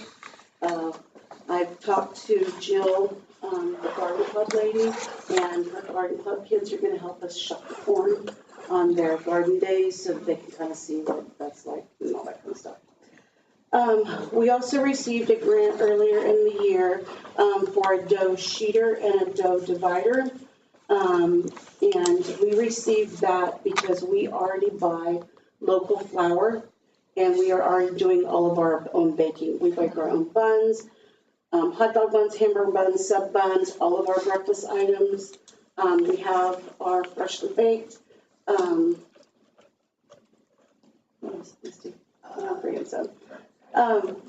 So we got that grant and those are already being purchased. They're in the process of getting delivered to us and those are all paid for through that grant. And then the state lady also told me while she was out that Misty and I will be presenting at a sponsor meeting to share our recipes and ideas of what we can do, new things that we can do with that to help our food service department. So we've come up with possibly making fresh fruit turnovers for our breakfast, individual pizza crusts for a la carte items. We get real good at it. We'll make fresh pizzas every time we serve them, but that's going to take a lot of pizza. But so we're going to work on that, trying to get that set up. Okay. Our ideas to participation is to find new food options that still fit in with our food guidelines and our pricing. So we're not serving the same items every time. We're on a 4-week cycle. We do try to change up a couple things a week, but you know, when you eat it for however many weeks school long is, you get tired of the same thing. So chicken is one of their favorite things. So I'm trying to find some new chicken ideas and things like that. We're also going to, I lost my place here. Serving more of the students' favorites. That was stated on surveys that all these students took. Yeah, so we'll be serving more of their favorites more often. I'm also going to try to do hot a la carte items at the secondary levels with the opportunity to make those into reimbursable meals. So we have purchased the salad bar and hot bar from Pizza Hut, already purchased, trying to figure out how to get that in the serving line. So I have a hot place to put bagged sandwiches, bagged pizza, but then it'll also be to where they can still get salad, fresh fruit, stuff like that. So they're not paying a la carte items. They can still drop it into a reimbursable meal. Let's see. So the hot a la carte items and we went off with a survey from the students, is pizza, hamburgers, chicken sandwich, spicy chicken sandwich, chicken nuggets. I thought that was only elementary, but high school kids apparently love those. And then it was also brought to our attention for healthier options. So I've worked for Blue Valley School Districts, and one of the things that we did up there was yogurt and fresh fruit bowl. So they have a cup of yogurt, and then they have fresh fruit that they can dip into the yogurt. There'll be a grain of some sort in there because we're required to serve that grain. Hummus and vegetables and wraps. Instead of having deli subs all the time, we'll have the wraps, and then they can get all their toppings off the salad bar for whatever toppings that they want on those wraps. New breakfast items, again, fresh pastries. I talked to Misty, and she said she could probably use some fresh flavored breads like cinnamon raisin, pumpkin, spice, banana. We do buy those from a bakery in our vendor right now, but she thinks that she can keep up with those. So we'll give those a shot. And I know also the students complained about the cold grab-and-go breakfasts. So I know they have the option of hot breakfast before school, but I know a lot of them don't get there in time. So we will try to figure something else out to let them have a warm entree on second chance. It's either putting the fruit and one other item in a bag, let them grab the bag and come through and just grab their entree so that we can have some warm ones out there for them or something, because they only have like 10, 12 minutes to get all that done. So we'll work on that. Okay, so then we're also going to upgrade our fruit and vegetable bar that we have now at the secondary levels. And the state ladies put me in contact with a couple schools that do like a salad bar type thing so that I can learn what we can and cannot put on there, because we have to meet our sodium, we have to meet our grains, we have to meet all that. So we're trying to figure out how to package those and get that set up to make that salad bar doable. Also at the secondary level, we are going to put out seasoning stations. So we cannot serve anything with salt. We can't season with salt, nothing. And I know sometimes vegetables are a little bland. So I went to a cooking class with the state, and they gave us salt-free seasoning options. So we can make like shakers like Mrs. Dash, but they're going to be homemade. So we've got, we can do pepper, we can do Italian seasoning, Mexican seasoning, veggie seasonings, garlic parmesan seasonings. There's several others that we can just put a couple out each day so that whatever food that you're serving, that'll go with. So we're hoping that that will help with them liking the taste of our food better. Faster lunch lines. We have already talked to the junior high principals and stuff, and they're okay with this. So we are planning on sending the junior high lunch kids through the opposite direction, because right now they pick up their tray, their milk, all their cold stuff. Then they come to the hot bar and they have to set their tray up on the hot bar. We serve all the hot stuff. Then they go. We're going to switch it to where we put the hot stuff on first. Hopefully we can get that glass out so they can serve their own hot vegetables. And then they move this direction. And then they get all, because they get salad overflowing, and then they hand it to us and it's falling into our pans of food, and we don't want to have to do that one. So we think that's going to speed it up a little bit. At the high school, we are going to reroute the students to utilize that whole entire service line by closing off the middle doors, going in the front door, going out the last door. That way we have another 6, 8, 10 feet there that we can put product at. So you have to figure out how to get it in there. All right, that's a mic thing. Okay, so we're also going to move the point of sale at the high school out into the cafeteria, because in that way they just have to come all the way through, and there's more room for the additional lunch items and the larger veggie fruit bar. Haven't talked to Kay yet, but working with Tech and Titan. I've already spoke to Titan about getting badge scanners so that they can just go through and scan their badge and not punch their number and then forget and punch their. So we're trying to hope that that will speed the line up a little bit so we can get them through faster, especially on the second chance breakfast. Because junior high level, you know, and then we have the problems with them, somebody learning somebody else's number and the parents are calling me, oh, I didn't eat this, you know, my kid don't eat breakfast, but this number was punched in. So hopefully we get that scan badge and that'll take care of some of that issue. I've already talked to Titan. The program is already on there. They sent me the types of printers that we have to have, and that's why I have to send those over to Kate to see if we have one that will actually print those.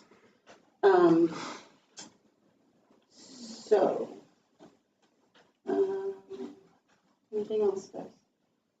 Okay. So the food service team has met a couple times over the summer. Most of us is working, some of them came in, to put together these ideas that I'm working on getting in place. We want our food service department to continue as our own. We feel that the improvements can be made to satisfy the students, which will satisfy you. Thank you for the opportunity for us to bring these items to you. Any questions? Thanks, Thank you. Yeah. The creativity shows all across, and thank you for being so responsive to that. I mean, you had me at reimbursable and also, you know, and also thinking about where the point of sale is, because that's been, you know, there's that domino effect and that has student impact, you know, even with the timing. So even like rethinking the lines, it seems, you know, if someone doesn't know, it may seem like a silly thing, but it's not. It has to do with student experience, and it can be the difference between kids saying, yeah, I can make this work, or I can't make it work, and now I'm still hungry. And maybe I'm not as focused for this test that I could have been if I'd had second breakfast. I mean, there's just so many layers. Please invite board members to Shuckin' Days whenever that's happening, so we can show them how it's done for the, yeah. But I mean, really, there was not one thing that I had noted from the student input that you did not cover or address as a creative solution in your presentation. 90% of those. Some of them I wish I didn't. For the most part. We get it. But really, I mean, every one of those kind of like larger thematic things that were coming up, you guys had a responsive idea to address each one, which is very much what we've been looking for. So thank you for your attention to detail on that. Any other input from? Great to hear. I was able to hijack a planning meeting that they had, and I was able to take part, and they humored me with some of my thoughts and ideas that they had, and it was cool to see the ideas that were flowing, and the idea of, you know, we could do this. Here's some things. Here's some ways we can bring in fruit options. Here's some things we'd like to do for getting more creative with the a la carte side of things, and get it into that reimbursable side. Yes. I know my daughter. I could see her going through, and you know, she would grab vegetables and she would grab some fruit, and then you know, a spicy chicken sandwich or a chicken sandwich or a pizza. She would do that, and like they said, that's a reimbursable meal at that point. So. Yeah. I was impressed with the creativity that was flowing that day, and I tried not to get in the way.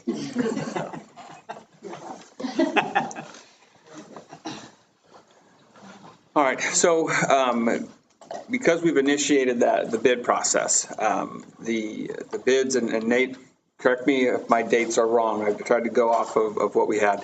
The bids close, or they are due by the 30th. And then on July 5th, we've got a team that will come in and score those, at which point then that part would be recommended. And I certainly think that what our crew talked to tonight certainly is included in that discussion. So if the board chose to reject all bids and go with that direction, that is certainly an option that is there. And I believe the crew could do that. Based on what I've heard, I would have no personal interest in accepting a bid, just speaking for myself. I think what we were looking for was just making sure that there was responsiveness to the various forms of feedback that we were hearing. We want kids to eat school lunch, and we want that to be a more participatory process, and looking at what are the options, what are other people doing, just taking a look and opening the door to that conversation, but never in a way that doesn't show belief in you all. So thank you for answering to that and saying, hey, here's what we can do. I don't want to speak for everybody else. I'm just speaking for myself as one person. We have to complete the process and make sure. But me personally, given what I've heard, I would not be interested at this time in pursuing it further. But we'll have that discussion and follow the rules as we have to with the bid process, of course. But thank you for the work that you guys have put in tonight. Anything else from other board members that you'd like to say or talk about? We'll just let it roll. Okay. All right. Thank you so much. All right, transportation request form. All right, so Leanne, our new transportation director, has been hard at work with Linda in the transition process, and I think she's got an idea here that would address and alleviate some of the field trip request circus that I engaged in this year. I'm going to be on it. I'll own it. And so what started off is the belief that there was policy, and digging through all the policies, we couldn't find the policy. And what we found was it was a procedure that was implemented. And the procedure itself was out of state field trips. Well, we could go to a field trip 45 minutes to the west and require board approval to do something that has been routine.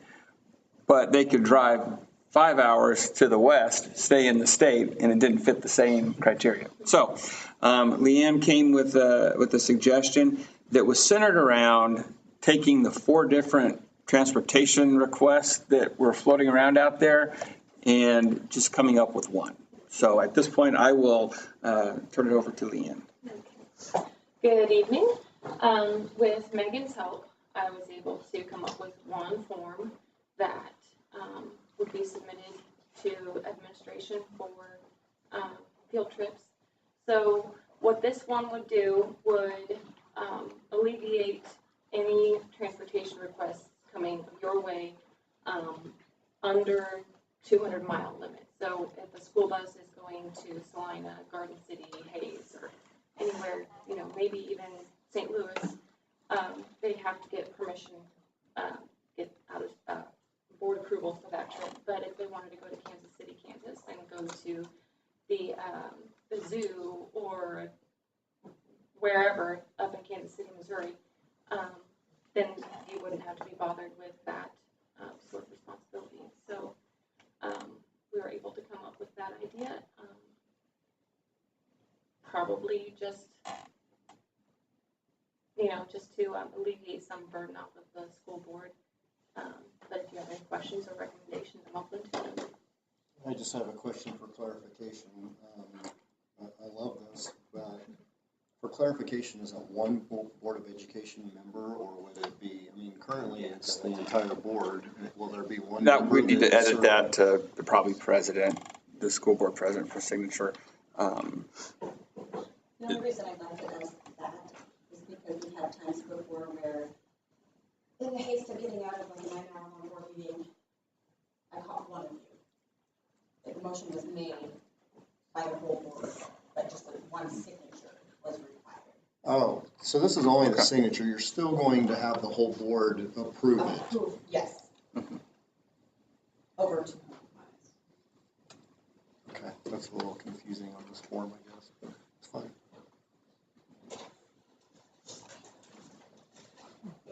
Well, it's in bold print. Mark, can I ask a question on that? Sorry. Yes. Is it field trips, or would this be, I could see a scenario where we had to travel more than 200 miles for a playoff game and we find out the week before? Or is this just more field trips, not necessarily athletic ball games? It says transportation request. To me, we've not utilized a transportation request for athletics. So I don't see that being the case. I think I don't want to speak for your intent there. That's coming up with this. What I had in my mind, where I was going at was the field trip request. Okay, and that's fine. I'm just thinking my schedule, we could potentially, probably not at our level, but I know at 6A, there was basic Carter's on the west half of the state. And they may have to go to College City for a playoff. That shouldn't be the case for us, but I can see us traveling somewhere.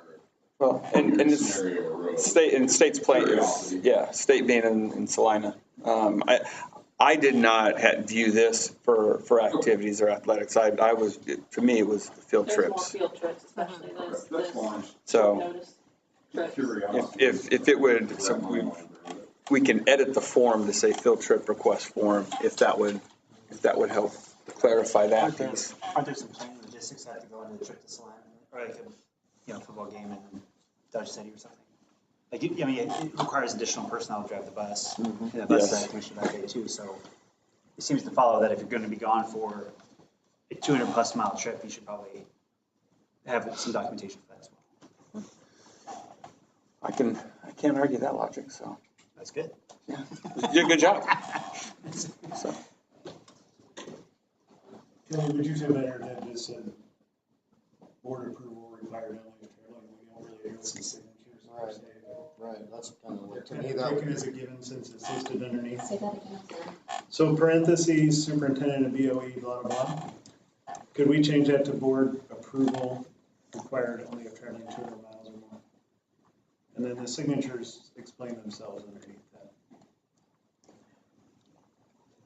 Oh, so it'd be board approved on June 19th or whatever. Okay. For this, in excess of 200 miles. Because there'd be a motion for that, not requiring signature. But we don't need a motion for this. It's just a blessing. Yeah. That, Yes, yes, this yeah. is the right direction. We want to go in, and it streamlines it and makes it more efficient. Yes. That's awesome. Yes. Yeah, thank you. You replace 3 forms with 1. This is like Yeah. what you're supposed to do. So we're not calling it a field trip. Just transportation.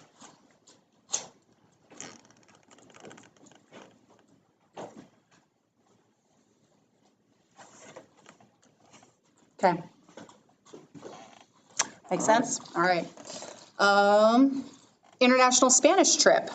I'm going to turn this over to Brant. A lot of it has to do with some history before I was here, which is easy to do when you've been here for 1 year. So Brant is excited. I've talked with Mrs. Martin about this possibility. So I'm going to turn it over to Brant and the International Spanish trip. Hey, I just sent another email to you all that was from Mrs. Martin. Sorry I didn't receive her early like any good administrator. I'm going to throw her under the bus for not getting it sooner. But it is summer and then life got in the way. So I've shared that, but I'm also going to just read that, but you have it so you can reference back to it. So I asked her a little bit about obviously the history. She said she's not sure how long the trip has been going on. I'm guessing since the 90s, but Karen Moreau and Pat Wittree are the ones that initially made a proposal, and she felt like she gained approval from the board. French trips went in odd numbered years, and Spanish trips went even numbered years. Trips were always to take place during spring break, give or take a few days on either side, but mainly so, for many reasons, but mainly so students treated as a school trip and were required kind of to follow school rules and guidelines. I attached the policy, or she says she attached the policy again as to what's in the handbook, but as I looked at policy IFCB and board docs, I can't find any reference to foreign language travel program. Now, I know Mark spoke to Mr. Dorothy on the phone today. Mr. Dorothy said that we always had to gain board approval, but I think maybe he's already senile in his retirement. So I might defer. Andy, I was thinking you might have been on a board, and any recollection of approving that? I was curious. I don't. No, not in particular. Okay. So what she's included and what I've included in several emails is obviously what she felt like Karen and the other individual had presented to the board. It just spells out participation. guidelines, those sorts of things. The company that coordinate, I don't know how to pronounce it. I would assume Zesperadas. She said the company is located in Minneapolis. For Spanish trips, the company has trips to Argentina, Costa Rica, Ecuador, Peru, Puerto Rico, and Spain. Since I've been at Baldwin, we've gone to Costa Rica in 2010, again in 2012. In 2014, we went to Panama. 2016, we went to Ecuador and to the Galapagos Islands. And she also included a link to the itinerary set forth through the company. And the goal would be they're going back to Costa Rica again this year. The trip this year will be March 7th to March 20th. So I think that students miss 4 days of school. I think that's correct, as it coincides with spring break. The company's ratio for chaperones is 7 to 1. They prefer to have language teachers as the chaperones, but since we only have 2 in the entire district, they understand we need other chaperones. In the past, Hannah Michael, I know, is gone, and some other friends that she had that have majored in or know Spanish. And then the last question I asked, she said, usually they need transportation to the airport, but normally, she says, on the way back, parents always go and pick up their kids. So I don't know that we've ever run a bus after they arrive back from Costa Rica. So I wanted to give you all that information. Like I said, this is what I've been told. I can tell you as an administrator, obviously, we've because of the pandemic, we haven't taken any trips to other countries for foreign language. So I'm working under the assumption that we probably need some sort of approval. I know Mark said maybe not tonight, and then maybe in the future looking at adopting the policy that's set forth and then getting that into board docs. I went swimming. I don't know if it's the chlorine that's attached. It's over here too, that fly. Okay, I'm not the only one. Okay. There's no flag. So. What fly? Yeah, I know. So I don't know if you have other questions. That's the extent of my knowledge as to this trip. I know they had about, I think, already 16 kids that are signed up and wanting to make this trip. And then obviously I know Mrs. Martin, I know one other chaperone that would be going. And I think obviously they'd be working on a third. So. Are you saying this policy would amend the current IFCB policy? I think it would be an addition to that policy. The only reference in ICFB right now is non-sanctioned field trips, but I'm assuming, and because maybe we use the school bus, it would be sanctioned, although the company is not affiliated with USD 248. I don't really know. That's where I was like, And go to the board. In terms of board approval, the conversation that I had with Mr. Dorothy was he felt it was important to, his recollection was to get board approval because students are, to get that official record that it does have board approval as students are leaving the country to do this non-sanctioned event. Again, and they are going to be missing days from school. That was the conversation that we had. The more we talk about it, the more I think it has come to the board in the past. I can look at prior minutes. We got them all the way back to 68. Okay. So if it's typically around spring break time, we might narrow it down. And I think the big part, the timing of this coming up as a return to a practice that had been paused since 2016, 17. This would allow us to kind of get back into that habit, that routine. But certainly, like Brent said, if you want to think about it and make that decision in July, that's certainly within the scope of what we. But they're fundraising now. Yeah. I mean, I don't see any, unless anybody else does, like, let's just wrap it up and let them go. You get no argument from us. In the policy where it says it needs board approval. So if it does have board approval, what time is it in the policy? That was Paul's preference, just to get it on record. It wasn't in the policy to get the board approval. So we don't need to have that in the policy? I mean, I would think at this point, probably best practice to get board approval, and then, like I said, like change probably that language as we, I want our policies to match our Right. procedures. So let's talk Yes. about that when we talk about June policy updates in a minute. Then we're saying, hey, let's add that to make sure that reflects what we want to do in practice. And, because I understand what you're saying, like, why, Yeah. Right. we don't want to be ever in a position where you're making something up as you go Well, along. and Have it in policy and then you're just following it. And I appreciate the ability to be able to reflect back on that, to know what we're doing so that we're not having that discussion. Yeah. Well, I just have one question about, which it's covered by the language below by the ex veritas, but in the policy, it says 15 students up to 15 students per sponsor. However, down below, they're only doing 7 for 1, which I think is great, but 15 to 1, I'm not sure. But I'm going out of country with 15 kids and 1 teacher. Yeah, if Mrs. Martin put 7 to 1 in the email that she sent to us, then I think we're working 7 to 1. I did that, but what about the policy, if that's what we're approving to put in? That would be, I can text and get an answer on that. I don't really, that's a good question, I don't know. And I read that as she's saying the company's requiring. I get that, which is great. Right. But up here, in the future, it might be 15 to 1. If we're not using that company. If we're using this policy in our handbook. So that would be another. Just be another thing to consider as a group if we're comfortable with that. I don't know. I'm a girl dad, so I'm careful. Hey, I can get you that information. I would probably, well, I don't want to speak for what they would want to do.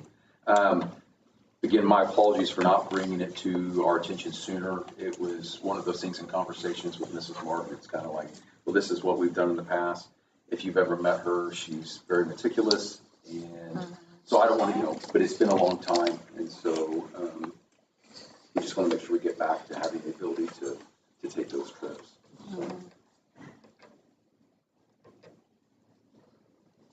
So I guess, at least if like Mark alluded to, just having the ability to at least prove the trip this year with a ratio of 7 to 1 would probably be beneficial at this point. And that would be part of the motion.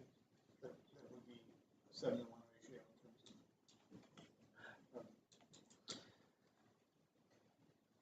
Sponsors. Sounds like it's part of it anyway. Yeah, it's in there. I mean. Yeah. Yeah. Or do we, guys, this is another way to think about it. Everybody has the right to determine whether an outside of the school, like we're not running the field trip. And so I don't have a right to make a decision for some other parent. I might personally find whatever ratio not acceptable, but somebody else might. So do we want to go there with our policy about what the chaperone requirement is that is above and beyond what the company is? I'm just asking. Because if we do, and they don't meet that, I just want to make sure we're thinking that part of it through as well.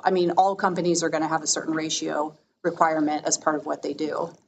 If it's coming to us to approve the trip anyway, we have the opportunity to discuss every data line for one, I guess. Right. But I get what you're saying.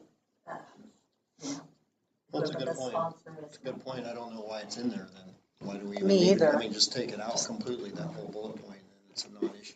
Yeah, that's kind of what I was. Because then it's going to be a case-by-case thing, and the teacher isn't going to come advocating, saying, hey, I'm meeting the requirement of I've got 14 kids and I'm ready to go.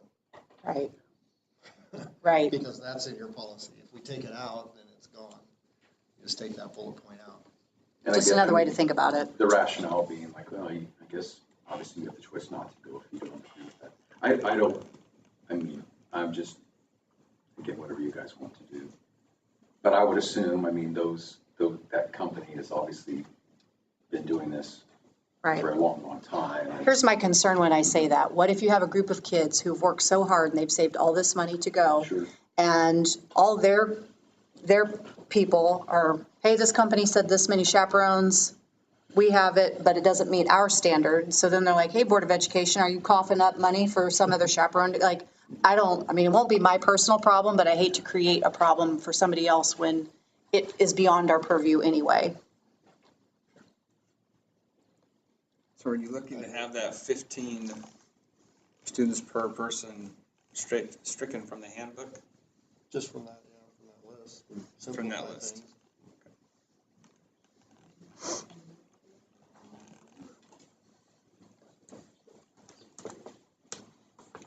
If we were responsible for the trip, I would feel differently, but we're not, so I'm like, well.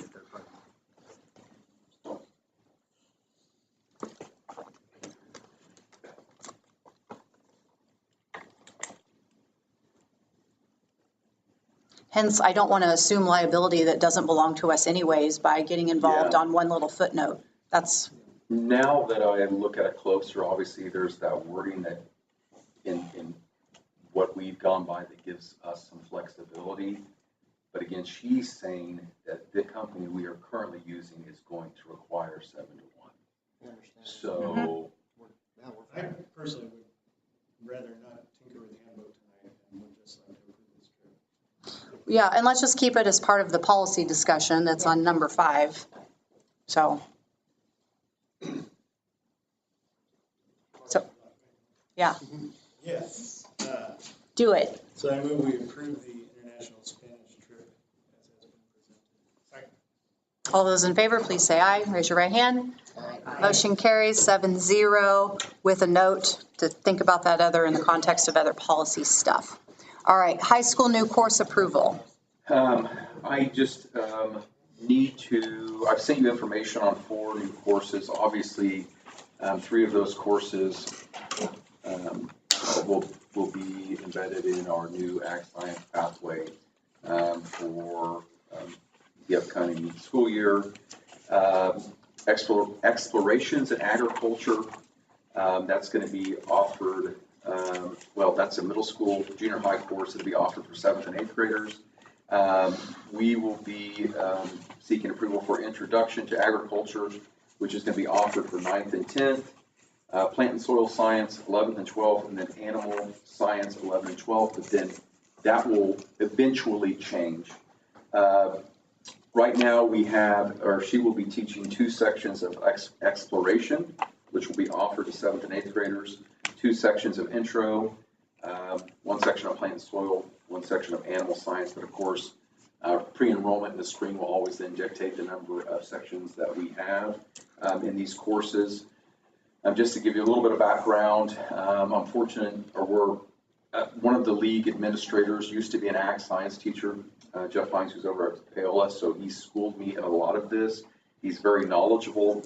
In terms of like what's the difference between exploration and introduction, introduction, when you get to our building, is the main difference is that's really where the FFA is going to be embedded. Okay. Exploration is just that. They really spend time exploring different areas of ag science, but the FFA piece is not really embedded.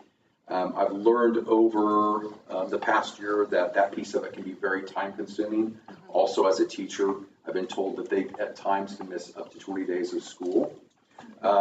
So that's the real difference.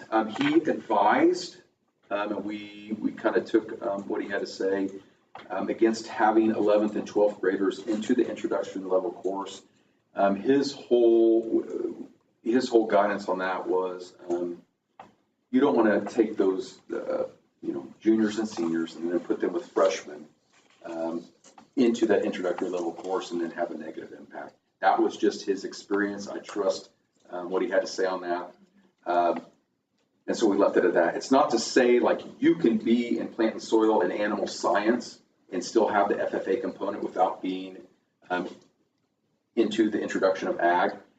I should add, we don't technically have the CTE pathway established next year. The reason for that is that's all due to the state February 15th. So we were working on a deadline. So I don't want to be misquoted. We don't technically have that established, but we will have for the 24-25 school year. Okay, so that's the rationale behind that. I don't know if there's any other questions you have about that. I mean, again, I'm coming to you asking for these things. I did pose the question to Mr. Dodge and Meg. I'm like, so do we need course approval for a position we've already approved, kind of jokingly. And then the other course that I'm asking for approval on, we are going to add, it's a longer name, I don't have it in front of me, but it's the Intro to Law class, which again goes back to our, when we, gauge the interest of new courses with students. That was an area they were interested in. That will be taught, we have a couple sections, and we have, since it's first year, we have a couple teachers that will teach it. I think it will be a good course. Grant Bacura has taught it in the past. And then we're also going to have Jeff Collins do that as well, kind of the military background. So adding the different insight to that. We'll see how that takes off, and then we'll look at flexibility in terms of adding like law enforcement 1, law enforcement 2. But the introductory level course to that pathway would just be Intro to Law, LSPCC or something. So those are the four classes, that we need approval on. Quick question about the pathway part. Since we don't have that ag pathway yet, if kids take Intro to Ag this year, will it still count towards that eventual CTE pathway? Like for the part of the graduation? Does that question make sense? Yes. I think it will, because the end goal is going to be this. I mean, when you take an intro level course in any CT pathway, right, you're not going to get the additional funding for the intro level course. When we place a kid like in a pathway without getting too in the weeds, we're basically looking at the number of credits that they've taken in each pathway. Like the state generates that report, and then I have to go in and like place them strategically based on some other criteria. So the reality is you could still get a certification, like if it's beef quality assurance is what we end up going towards.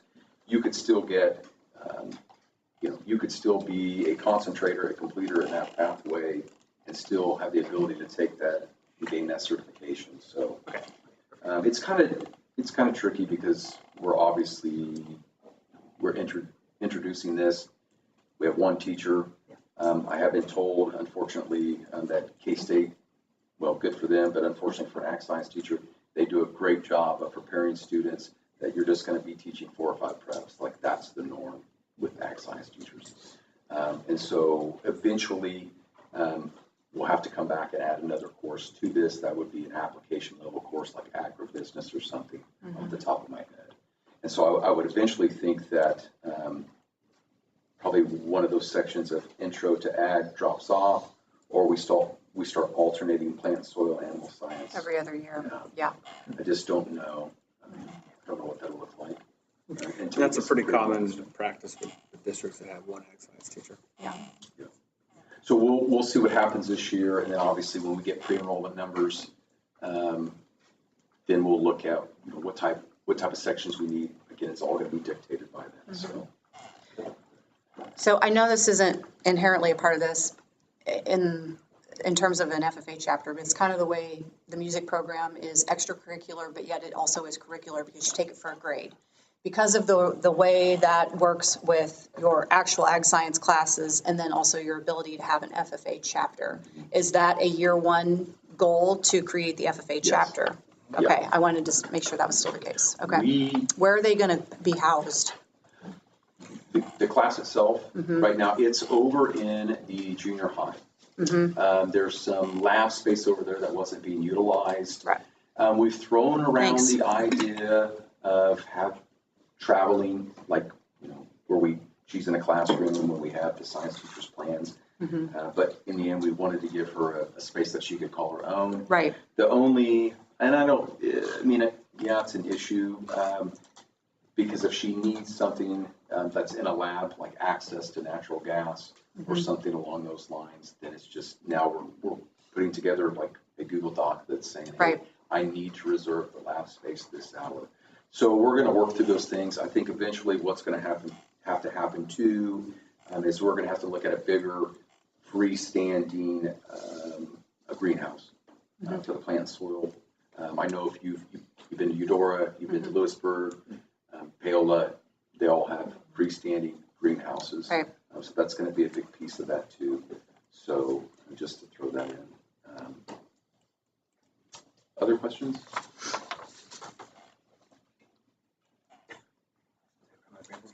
That's what I was asking. Just some infrastructure stuff that was related to the curriculum. I have no objections to approving the course approval. Does anybody have questions, discussion pieces on that? And that would require a motion. I move to request the presented courses as presented. Second. Kelly has moved and Chris seconded to approve the high school new courses as presented. All those in favor, please say aye and raise your right hand. Aye. Motion carries 7-0. Okay, June policy updates. All right, so in addition to IFCB, from the field trip piece, requiring board approval for out of country field trips, I've got to you the recommended policy updates that KASB sent out. And we've provided to you in board docs what's intended to be a one pager that's spilled over to a page and a half. It is the recommended changes and our recommendations for you. There are some that are just trying to make sure we're in compliance with legislation changes. In other cases, it's just improved wording. And then there's, I believe, one in here that we're saying no, we don't need. And there's one that in particular, and I'll speak about this right now. It has to do with the open borders. That's important there. By January 1 of 24, we have to, as a district, have to have a policy that indicates our out-of-district process that's there. And that process itself requires a hearing for the board before it can be accepted, and that hearing has to be published 2 weeks before the hearing. So it's a lengthy process, and I don't want to rush into it. We have, December at the latest to get that done, but I don't necessarily think we need to wait that long.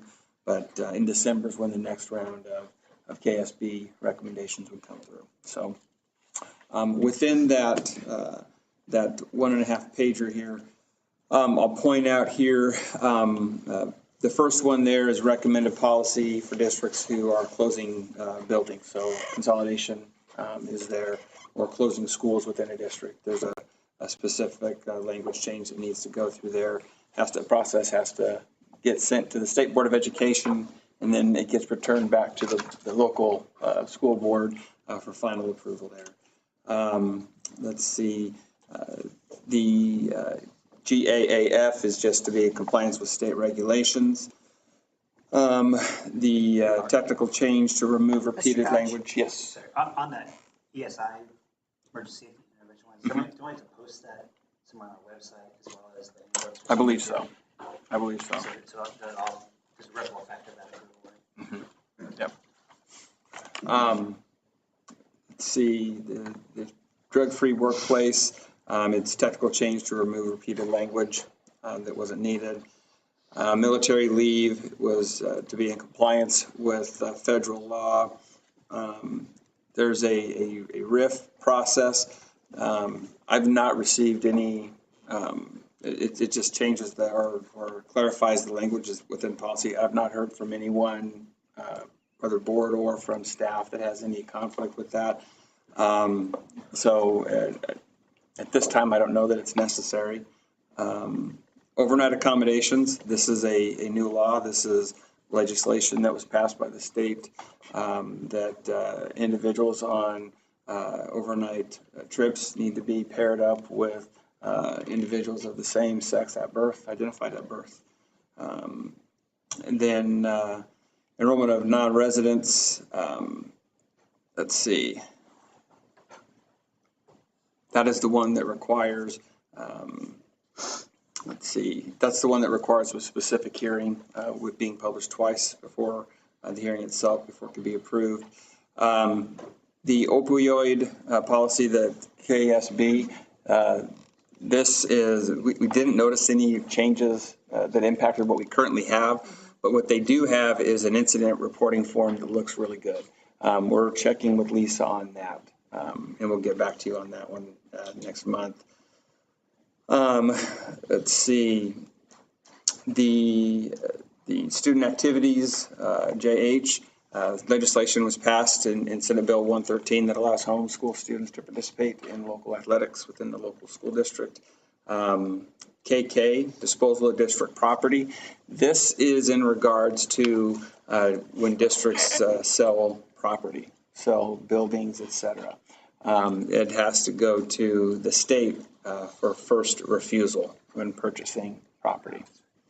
Purchasing or selling? What's that? If you're selling, so if you were, think of a school district that was selling property that's not used, it has, if there's a buyer, it has to go first refusal to the state. Is that all property or just district school? District property. I inquired, does that include other buildings, and it's any district property. So I'll leave my, I'll hang on to my comment. Let's see, and then the KN, this just clarifies the role of an appeal officer if a formal complaint has been filed. So, but then this, what we want to do is give you some time to look over these policies. Next month we'll seek approval there, as well as get information back from Lisa on that incident form that's there. And at the same time, we'll have a recommended policy for IFCB to include, and just to make sure I got this right, and so Megan has it right. We're looking for out of country trips requiring board approval. Is that what you were looking for? Okay. Perfect. All right. That's all I had there for policies. Do you have any questions after that? Okay, come back to that next month. Operations update. Mike, did you have anything from your grounds or crew? Just what I put in my report. Okay. All right. I would. I saw the pictures of the library. We're getting pretty excited about that. Harvest should start tomorrow for the library and for the walk-in entryway. So, and we're working on getting the wrap. We need to get pictures of some of our past students to put on there. So we just want to be generic people on this. The work that the summer crew has done has been outstanding. The library, I was up there, and it's going to look really cool, really fresh when that gets finished. The wraps that they've got planned, the culture is going to see a pride, just infusing more pride in that. I know we've talked informally about the locker bay renovation that's taken place. My mind automatically goes to safety and security. The ability there to open that space up, I think, is going to provide a great opportunity for kids, whether it is no longer having spaces to be unseen, or if it is you've got that place for students to be able to just be and get to, and work, versus just having those lockers there and occupying that space. Staff members will be, I think it's going to provide opportunities for staff members to engage with students more. They already engage with them a lot, but having that open space, I think, we're going to see a lot more engagement there with kids in that sense. So I'm really excited what they've got going on there. And the HVAC work that is taking place over in this building tonight, we're reaping the benefits of the AC here, and this has been nice. So it's Mike and his team have done a great job. The other side from operations, I do want to point out and just reiterate the summer food program that Charlie and her crew have done. The numbers that they've turned out food for families. They're getting a week's worth of food and they're getting more families coming back, and that's the cool thing. So, but That's what we have from operations there. Any questions? Okay. We're at the 2-hour mark. Let's take a 5-minute recess. We do a little more than 5. I need to Oh. consult with neighbors. Yeah, we're at recess. Okay. Powder my nose.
Good times. Because we both looked at each other this morning like, oh God, this is Yeah, one of those days. All right, we can go ahead and call the meeting back to order. Now we are on old business, and we are at the 23-24 handbook review. All right, last month, we put in front of you the 4 building handbooks, as well as the activity handbook that was there. Want to give you an opportunity to look through those and read through the principals put within their handbook, the different adjustments that they were planning to make. So I wanted to offer an opportunity here if you had any follow-up questions for our administrators. If not, we would seek approval for the handbooks. I will say that given the change within transportation and food service with new directors there, what I'd like to do is provide those handbooks to you for approval at the July meeting. Wanted to give them an opportunity to have an opportunity to look through those and make their adjustments. So there are 4, just the building handbooks are. There's the 4 building handbooks plus Gary's activity handbook.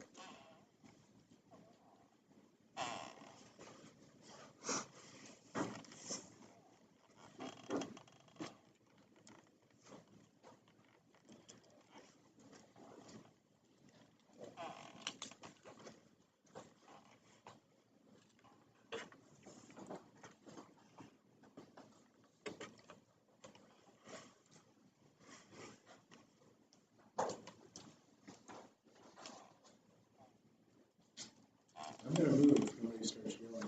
And I appreciate it. Go for it. I just noticed that there was attendance, and highlighted in yellow. Was there difference in attendance in all of them? Which building in particular are you? Well, I think it looked like most of them. Are you referring to the unexcused? Yeah, there was that in the junior high one I just was looking at. It went from 12 to 10 absences. We had agreed as within the academic team that having the unexcused or the excused absences number for 10 required. What was it? No, it was the 10 absences requiring doctor's note. That's what it was. 10 absences, and then would be the benchmark before requiring a doctor's note. Each building had a different number assigned to that, so we wanted to be consistent there. So, sorry, it took me a bit to get back to that.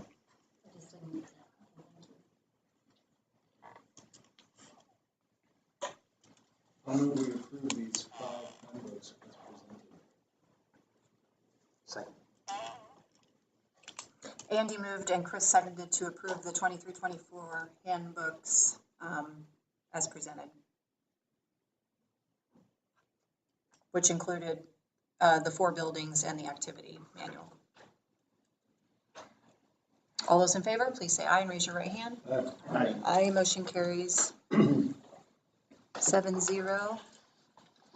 Junior high course approvals. Derek, would you mind coming over here for this? I just wanted to have him up here in case you had questions. Derek spoke last month about the proposed changes at the junior high regarding some of the courses. In particular, one that stands out is with the 6th graders coming in and how they're going to phase them into that year. So wanted to open up the time to Derek if you had any questions. Spoke about last month. I'm happy to answer whatever questions you have. I personally have no questions, but just so everybody can get it back in.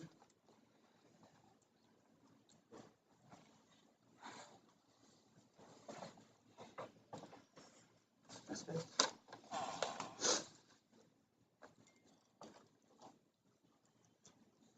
I move that we accept the junior high course approval or courses as presented. Second.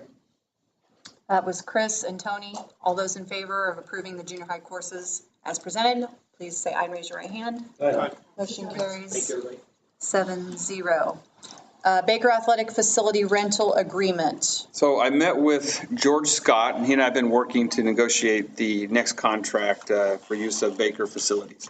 Attached, you'll find that contract in board docs. They changed some terminology to reflect the facility name changes that have occurred on campus. As well, we discussed the fees. They're going to maintain a 7% increase over a 5-year period. And then they put in there an early separation clause for either side. Should a bond issue pass or should construction occur where their use of the agreement is not necessary, there's an opportunity to dissolve the agreement. George is also working with American Dining to see what we can do regarding concessions and prices there. Potentially try making them more reflective of what the high school activities are within our league. One thing that is important to note from a scheduling aspect, this spring, they are going to be starting women's flag football. So they'll have a need for Liston Stadium in the spring.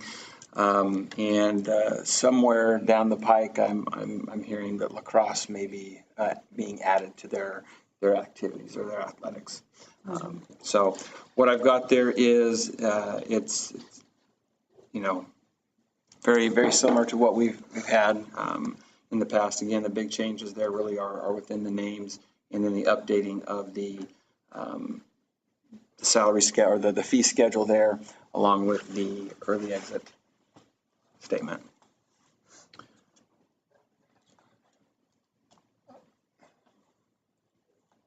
And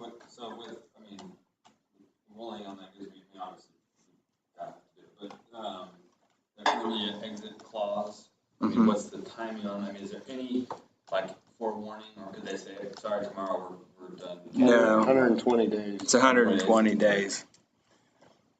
I mean, if you want me to go back and ask for a longer period of time, I'm happy to do that. So I had a question about. We have no negotiating power. Right, so, exactly. Yeah. We have to accept. I can ask. Yeah, I just hadn't read that. I'm sure it's kind of an unnecessary detail, but on the billing, it says that we are to pay as soon as they bill us. But there's no time frame. I mean, if they billed us 4 months, don't we want to have is that a concern at all? It's. I'm sure. Nate, when do we typically get and pay for our lease for Baker? Do you recall? I know annually, but when? We just paid them. I'll go back here and look. In May. And then one of the public feedback that I hear a lot is about the concession prices. And I see in here, once again, it dictates that we have to use their American Dining Creations for all concessions during the event. Is that negotiable? I asked him about that, and we talked about what are some creative options.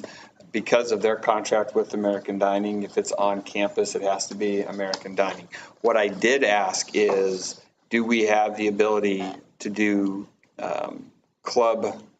the club selling of items, much like we have over in the junior, like a chili feed or a taco sale. We got a culinary arts. If our new culinary arts teacher wants to put in, walking tacos as a fundraiser for their program, or if the junior class, I know the junior class does a lot of concession stands at the football games if they want to have a chili feed in addition to their concession sales, as long as it's a non-compete item, he thinks that would be, he thinks that'd be okay, but that's where he's still trying to work those details out with American Dining on that, because their contract with American Dining says that they have a right of first refusal. Right. They're locked in with that. Okay. If our students could have more opportunities with that, because the way it works currently is that they can sign up to work in the concession stand, and then you get paid a percentage of the cuts, but you have no ability to say, hey, we're going to buy hot dogs at this price and sell them so you don't get all the profits from that. But you can get paid for the labor.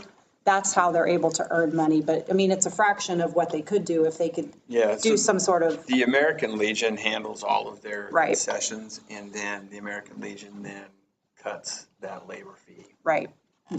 As a part of it.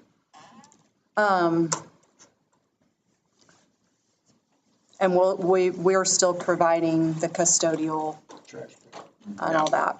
Unless it's put it in otherwise supplied in trash. Right. Do we pay for this out of capital outlay? Where does this come out of, Nate? Is this part of our capital outlay, or is this just out of general fund? General fund. But it could it come out of capital outlay? So we could ask. Yeah. Actually, historically, they paid out, some amount, but it technically general fund. I mean, so, but yeah, we can look at it, that's the rule. Yeah.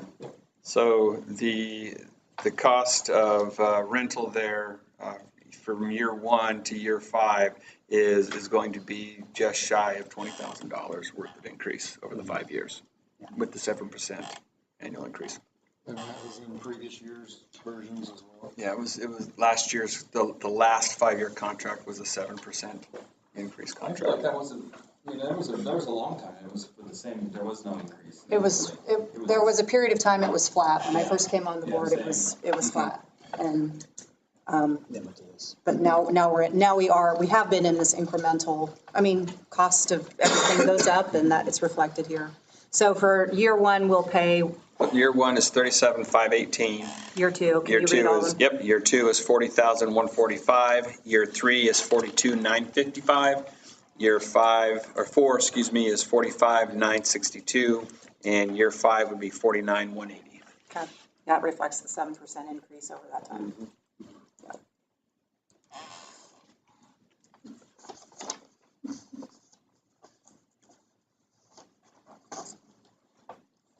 Oh, yeah. So with this being, in terms of a timing, we're not in a rush to seek approval tonight, given that activities and whatnot doesn't start till August. But as you've noted, there really isn't a whole lot of negotiation power we have with that. So if the board wanted to view this as. Well, it starts July 1st. Right. Yeah. It does start July 1st, true. Yeah. So if the board would like to seek, or if the board would like to approve the contract, that would allow us to put this behind us.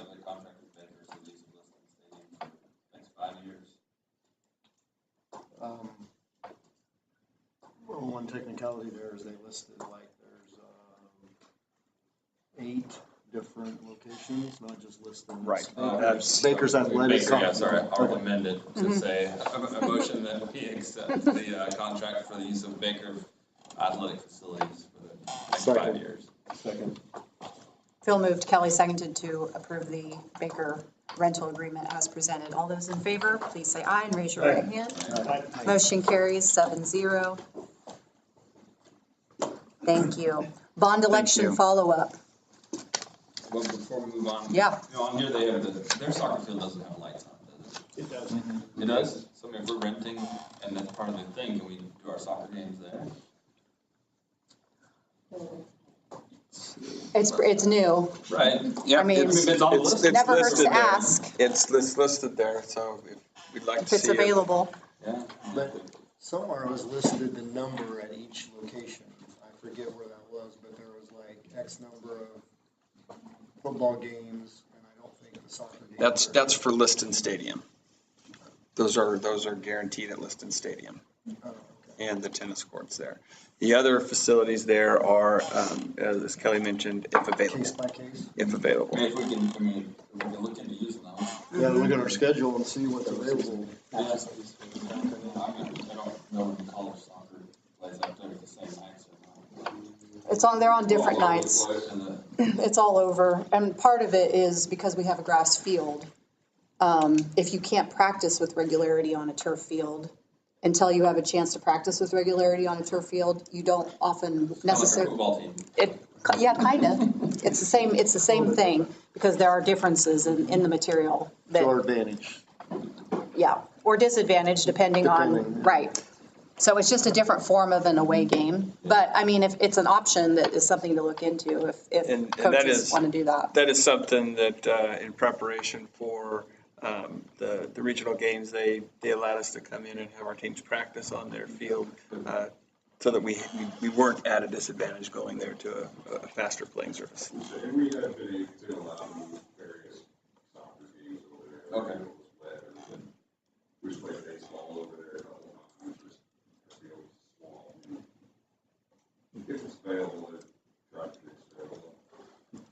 It's a scheduling Jenga game. Beneficial, so parents don't have to take off work if it, you know, you don't have to move the time up and they can still save. And that just starts shorten the game, All right, segueing into bond election follow-up. All right, I wanted to just kind of keep the board up to date on just being informative here. I met with, or I visited with Kevin Gresher recently with DLR. And we discussed a couple of scenarios regarding the upcoming, or the next steps with the bond, I should say. Should the board elect to, or decide, or want to take another opportunity at an election, the next election would be the November general election.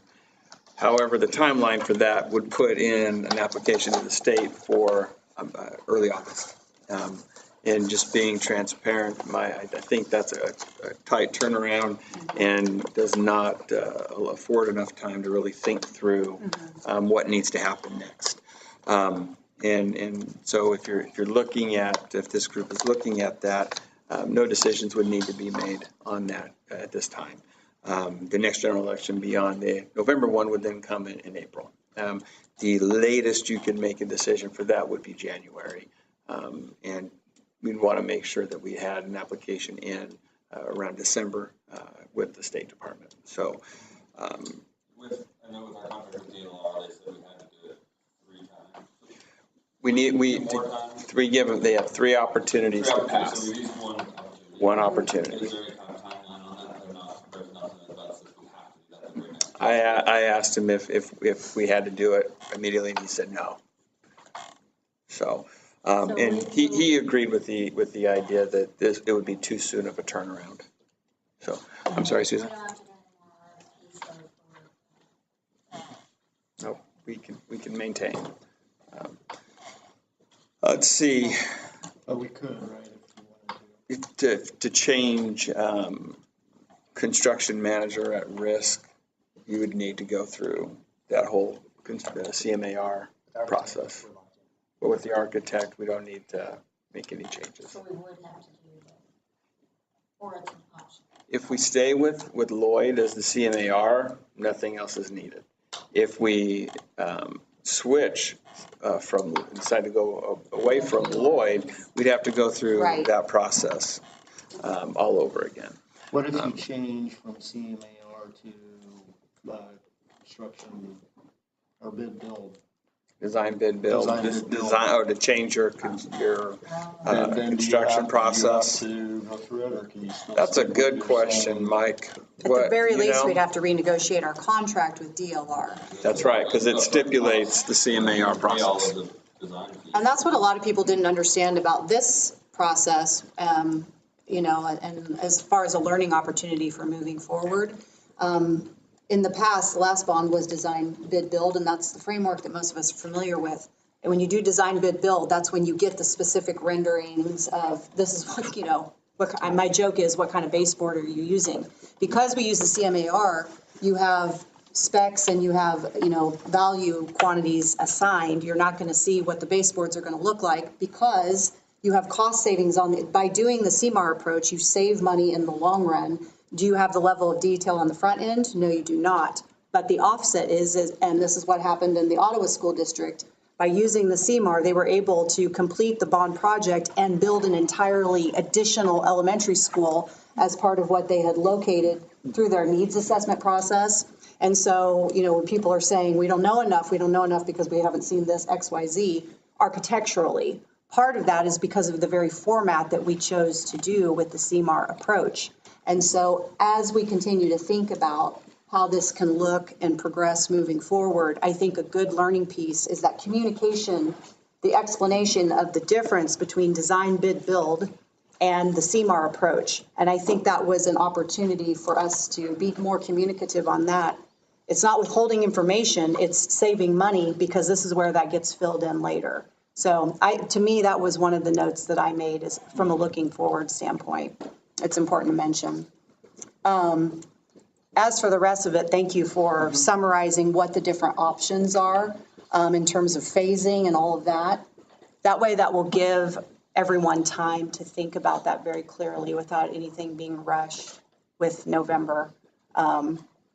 There's, I think, still a lot of things. Oh, what if we talked about this point, or what was it about this that we learned? That's a good, we want to take our time with that piece of it as well. So as you think about those things, don't be shy in bringing that forward as you have those thoughts. Let me ask you something about the process. If we decide, yeah, we need to think about how we're going to put it on forward. The three of you go back into committee and talk about the scope. You talk about the scope here. What's the process as far as your subcommittee? I mean, the definition of insanity is continue to try the same thing over and over to get different results. I mean, I think you'd have to just reevaluate, you know, maybe I don't know about start from scratch, but at least say like, is there something, you know, like what's the feedback we've gotten? Where do we need what do we need to change? Here's my question, just as an example. Let's say we discuss here at the table, and we're like, yeah, we want to do the bonding but we want to pull out A. Right. Do you see that? You guys going back and reconvening with all your people as you did? I do, if that was the will of the board. I'll serve in whatever capacity that we need to. No, I'm just wondering if you feel the process then has to go back to those groups. But I don't see it as starting from scratch. You know, we have all the work. I think there's opportunities to tweak and think, but I think what Mr. Dodge is saying, and I don't want to put words in the mouth, is that it's not something that we have to be rushed about, but we've got 2 more times with DLR anyway. There are things that we still need to do that those needs have been identified. We just come at it a different way, but let's think about how to do that. I think something that would be really good is we've talked about having an opportunity for the board to tour our facilities. And this would give you an opportunity, whether we did a special meeting and we all did it as a group and knocked it out in half a day, or if we just did it in groups of 2 or 3 and did it individually and then debriefed at the following board meeting. I think it'd be a good opportunity to address some of that. We've also, as you saw within the capital outlay plan that was there, we've got some things that, the lift, for example. One of the things that we did is like, all right, let's see what this could look like, and we need one. I think there's some benefit by just tackling that within capital outlay, cutting out some middlemen, if you will, and it's effective there. So I think there's some things I think we can accomplish that are needs and get done that we were identified through this whole bond process, so that our students know, our families know, we're going to take care of things and still prioritize what the bond looks like. So please continue to think through all of that information that's been provided. There's several different approaches, that have been, and obviously we need to get more deeply into those if any of those are of interest, but no one wants to be presumptive about anything, but just very clear about what the options are, have the time and the bandwidth to think through, and plow ahead with what we've learned through this process, which is a lot. Good. Okay. New business, Performing Arts Center rental. Hey, Gary, are you over there still? Yeah. All right, so Gary and I were approached by Zach Wright with Family Church with an ask to find a location. They've got several members of the community that are part of their church that's currently in, is it Edgerton or Wellsville? You recall? Either way, it's not here. And so they're looking from trying to find a location where they could have church. And so they reached out to us, and Gary, it's yours. Could have just let you. I know you could have, but I want to see you do it. I know, you wanted me to come to a school board meeting in the summer. Appreciate that. So like Mr. Dodge said, we've been approached by the Family Church that is inquiring about renting the Performing Arts Center to hold their church services and Sunday school sessions on Sunday mornings. When you look at the cost of that over the course of a year, the way our rental agreement is written, for the Performing Arts Center, we charge $200 for the first hour and $100 for each additional hour. 52 weeks, over the course of 52 weeks, looking at their time frame for about 3 hours each Sunday, that would be a $20,800 rental fee, approximately. They have asked us if we would accept $15,000 if paid in advance. As part of that, they have agreed that they would provide their own sound and projector, so they'll not be using any of our equipment. And then they would also provide cleaning services so that we didn't have to hire extra staff to clean up after them. In talking with Mr. Dodge and Mr. Bland, we've discussed about what facilities we could potentially be able to provide them if you guys approve this.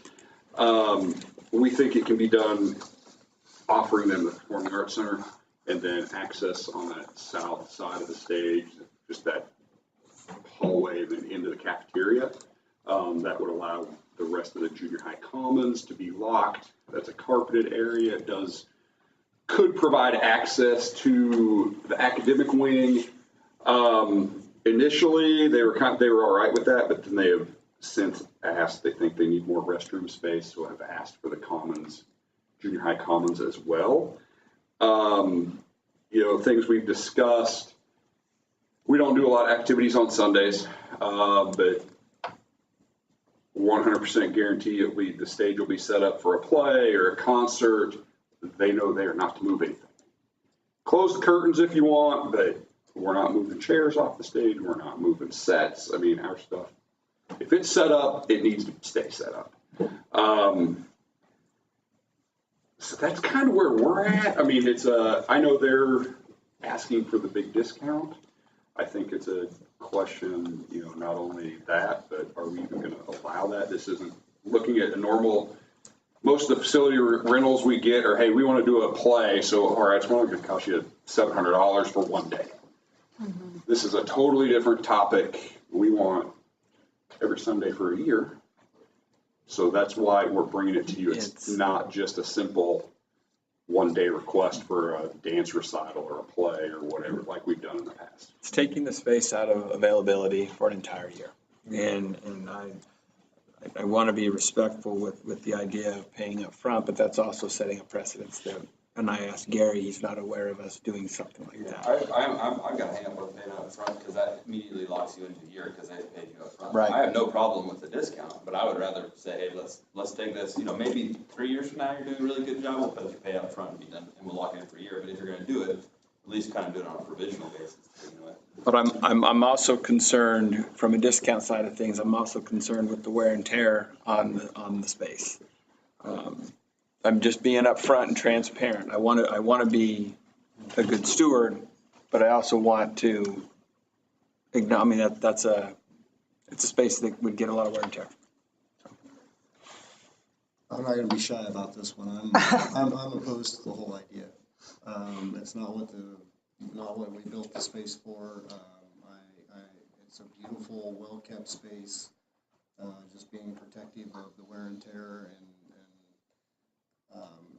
I don't know how we say no to anything from there, or it's just a complex situation. If they were asking us to rent our gym for basketball, for a church league basketball, I'd be totally supportive. But the PAC wasn't built to be a church. The whole facility wasn't. We could have a lot of startup churches asking to do this every year, and I think it's going to cramp. During play week, musical weeks, those type of things, it's going to be complicated, and it's no disrespect or to them, or it wouldn't matter who was asking. That's just my opinion. And I agree. It's much more complex than the normal. It's outside of the purview of a rental agreement, yeah. Totally different, and that's why we're here, because it's so much more complex than the typical. Typically, if I get a request to rent it, so we just do it and join. So to that, one thing that that I did some, based on an ask of a board member, I reached out and got some feedback on it, and a couple of things, and they also reached out and got some feedback as well. We are unable to, if we deny based on the fact that it's a church asking for the space, that we're subject to discrimination there. The other side to it is precedent has been set because this factual facility was used for 3+ years on the idea that it was going to be a 1-year agreement. So there's precedent there. To me, the concern isn't necessarily why it's being asked for. It's the fact that it's taking the facility out of use for an entire year and the wear and tear associated with that, with not just one space, but 3 different spaces. You got a hallway, you've got the cafeteria, and you've got the stage. How often do we rent that facility out on Sundays? Like currently, on average year? Not very, I don't even know that I've really done a facility rental on the PAC. Yeah, we in have. the last 3 or 4. I mean, the We Academy have. of Dance and Voice has in the past, the end of this year. And then you had COVID before that, so it's been. But those are musical performances. Yeah. Not very often. Right. Normally A couple it's times a year, maybe. twice a year for us. On a And busy then year, honestly, sometimes. for a Sunday. We used to have an out-of-town dance troupe that would Right. do a dance competition or whatever it was, but we haven't done that in the last probably 7 or 8. Yeah, that one's been a while. I mean, we don't get a lot of requests to rent the facility, honestly. It makes no difference what it is. One key difference in my mind, I'm curious what everybody else thinks, there's a big difference with commons space that is tiled and not carpeted. I mean, the rule of the PAC currently is no food or drink in the PAC. And that's part of why it's been kept in the condition that it has. That's a hard thing to oversee. I mean, we could certainly ask, but I mean, when I had little kids, we brought goldfish to church. That's what helped get us through sometimes, When I think about so I worry about the snackage situation. That doesn't mean that people wouldn't clean it up. I'm sure they would. But it is a little bit different regardless of what the activity is, a carpeted situation versus a non-carpeted situation.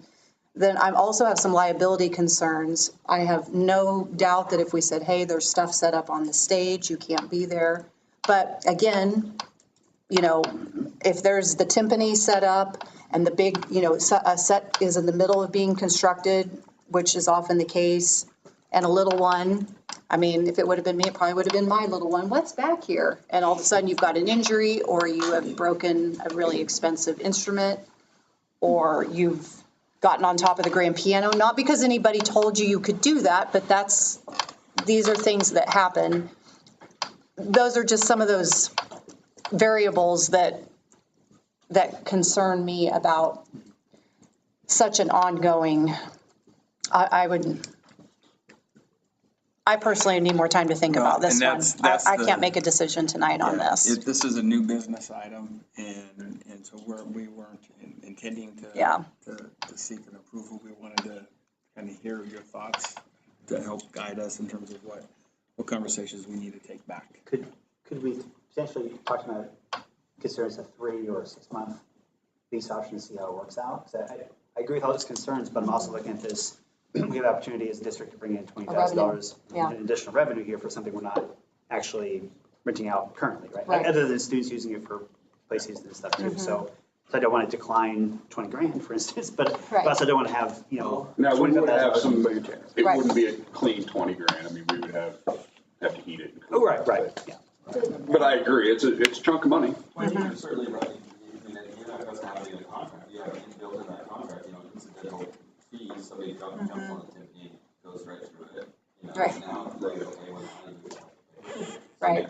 Well, and we do Safeguards. typically, at least, I mean, we rent the gym or whatever, they have to have a liability insurance. It Yeah. may not be an AAU, that specific teams, but the umbrella policy from Parks and Rec or AAU or whatever, so we would ask them to have. And the population request, like the multipurpose room is not I mean, why does it have to be the PAC? What is, since they're not interested in using the projection equipment, as I understand it, and they're willing to bring in their own, are there other? Seating space. Seating space, and it also gives them access to the academic wing in the hallway. Let's say if we go to the multipurpose room, there's doors that go, I mean, they're fire exits to push out. We can't lock them off. Gotcha. Now they've got access to What the about south the end of the building. gym, the cafeteria, this space here and the bathrooms here? Would that be an option with the seating in the gym and then adding some floor seating? Because I think that's a little more, less where, I mean, that's a. Yeah. Dan, did they? Yeah, he's still back there. I know we brought it up, but I don't know if they'd actually followed through and. I'm sure that's their preference, but is there other option, I guess? I think that the idea is they're still going to want, they were asking for 2 spaces. They were asking for. But we would have the 2 here. The gym. Yeah, we would have the gym, the bathrooms, I'm and the with you. cafeteria right here. Okay. And I know, and this has kind of been an ongoing conversation, how serious are they? And I know I mentioned that to them, but. In conversation that I had with Mr. Dorothy, the last rental itself did not go the way. No, it was supposed to be a 1-year thing. It didn't go well, and there were some complications within the procedures of things. That have done this. So, I mean, so I'm conflicted because it's the community members who want to use the space, and I really for that to happen, but then on the other hand, for all the reasons. In the elementary school where I was a principal, we did it, and in my prior community where I lived. So we find out those, like, to find out more, to understand, like, how, if it went well or not well. You're saying. The one that it's the prior community where I lived, Eudora, it went well, and they're continuing to use the space. Were they using the? There was one that is not. What's that? Okay, I understood there was They were at. community that did not, Go well. that stopped using the space, and I don't know why.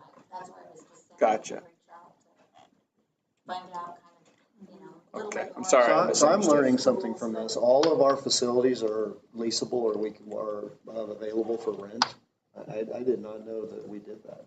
We got there's a facility rental agreement that patrons can fill out. And to be honest, we don't do it very often, at least at the high school. We have a church group that'll ask usually about once a year for the high school gym, and they kind of have a community night. Like I said, the Boy Scouts use it. This building's used for all sorts of things. Yeah, I mean, honestly, the junior high and high school parks and rec, if we're not in there I knew the space, gyms parks and recs are all over it, so like we don't get a lot of requests, but occasionally. Could have a wedding or a dance or what else. For what it's worth, I serve on the golf course board as well, and we have a clubhouse there, and I don't really vote for any rental that ties a facility up every week at a certain time. I think it's even less appropriate for a school district. It makes me nervous. I think it's even less appropriate for that particular building. So it would take some convincing for me. And if you could convince me, I'm certainly not willing to negotiate a bulk discount. I'm not Walmart. We have a policy. That's what we do. There's a question too. Sorry, the guy behind the red pole. You can come up here. No.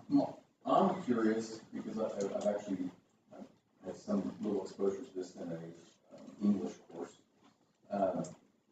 What constitutes a religious group? It seems like a little bit of a slippery slope. Like, why can I worship some, I don't know, animal with crazy horns and human legs? Well, that's exactly why that has no bearing on the conversation. To me, it has nothing to do with it being a church. It has to do with. You can't discriminate, correct? Right, absolutely not. And because we've got precedent in the district. Nor do we want to. Of a church using No, I it. understand that, but Yeah, and to me, the issue becomes the wear and tear on the space. It's tied up every week. I think that's wanting to know where the board, if there's more questions you want us to look into and come back, we can. Are there tiled spaces that could serve, I mean, if they're gonna do it themselves anyway, as they've said, and I understand putting out folding chairs is not enjoyable every week either. But I guess I'd like to understand how does the PAC is comfortable, certainly, but it also, It's really nice. it's carpeted, and that's more of the. Upholstered seats. Excuse me. Mhm. And I think originally, revenue, I get it, as we so I talked just need to about think different about it. spaces, he was looking for something that had the seating capacity. Sure. All right. Okay, well, keep thinking about it. Thank you for the All right. information. No problem. Thanks. All right, board member input, interlocal report. Tony, you want to? Take it away. Oh, man. One of these times, I'm going to convince you to do this. Two things for you guys today. Just had a negotiations meeting with teacher reps this afternoon. Things are going really well with that, and I'll keep you updated. We should get back together on July 5th to hopefully finalize things for that negotiations. The other piece that I thought you guys might have an interest in is we had some family input that we should consider rotating where we have our meetings at. So we've always had our meetings at the co-op office, which is right downtown. They suggest that we rotate those around between different schools in the districts that we serve. So it might be once a quarter we go to Wellsville, once a quarter we go to Eudora, once a quarter we have a building here host us as well. And that could be at a different building, or see kind of highlight a different program across all, 8 different buildings within our 3 districts here. So we're going to come back to that topic in July, but just wanted to keep you guys aware of that potential change there, because that would be a nice little alteration the way we typically do things, because I've never been in Wellsville High School, for instance, so it'd be nice to have a meeting there once a quarter or something. So, but anything else? New assistant director. Oh, yes. We have hired a new assistant director. I think you guys. He was at our academic retreat. Yep. Yeah. So coming from Emporia State, he'd been a school psychology professor there, and decided to get out of higher ed and get more into the K-12 space. So he starts on July 1. I don't remember. Has there been an assistant director? Yes, we've had one for probably 3 years. 3 years. It was 4 years. Or 4 years? 4 years. Yeah. Oh, yeah, because it was the first COVID year. Yeah. Okay. And she's departing to go to Auburn, Washington. There you go. These guys, I'm like somewhere in the Topeka area. So yeah, she's departing to go there. No animosity there, Just a different. Yeah, They have a larger early childhood program, and she's that's kind of her background, so she's pursuing that area of interest too. But yeah, thank you for that reminder. So we're excited to have Jim on the team. Great. All right, that's it. Okay. Does any board member have items for miscellaneous? I don't know right now, Humans Parade, if they're gonna announce this later, but there was a extremely successful girls golf tournament fundraiser on Saturday. And it was really fun and really successful, and maybe, I don't know if anybody will come and report on that, but Casey and Jake Wright, I think the other day, They nearly doubled with their intended goal. Oh, really? Wow. Okay. That's incredible. I have a couple of items that are related to our work session that we had a couple Mondays ago with Dr. Hart. And what was the other gentleman's name? I'm sorry. He was in. David Cunningham. Thank you.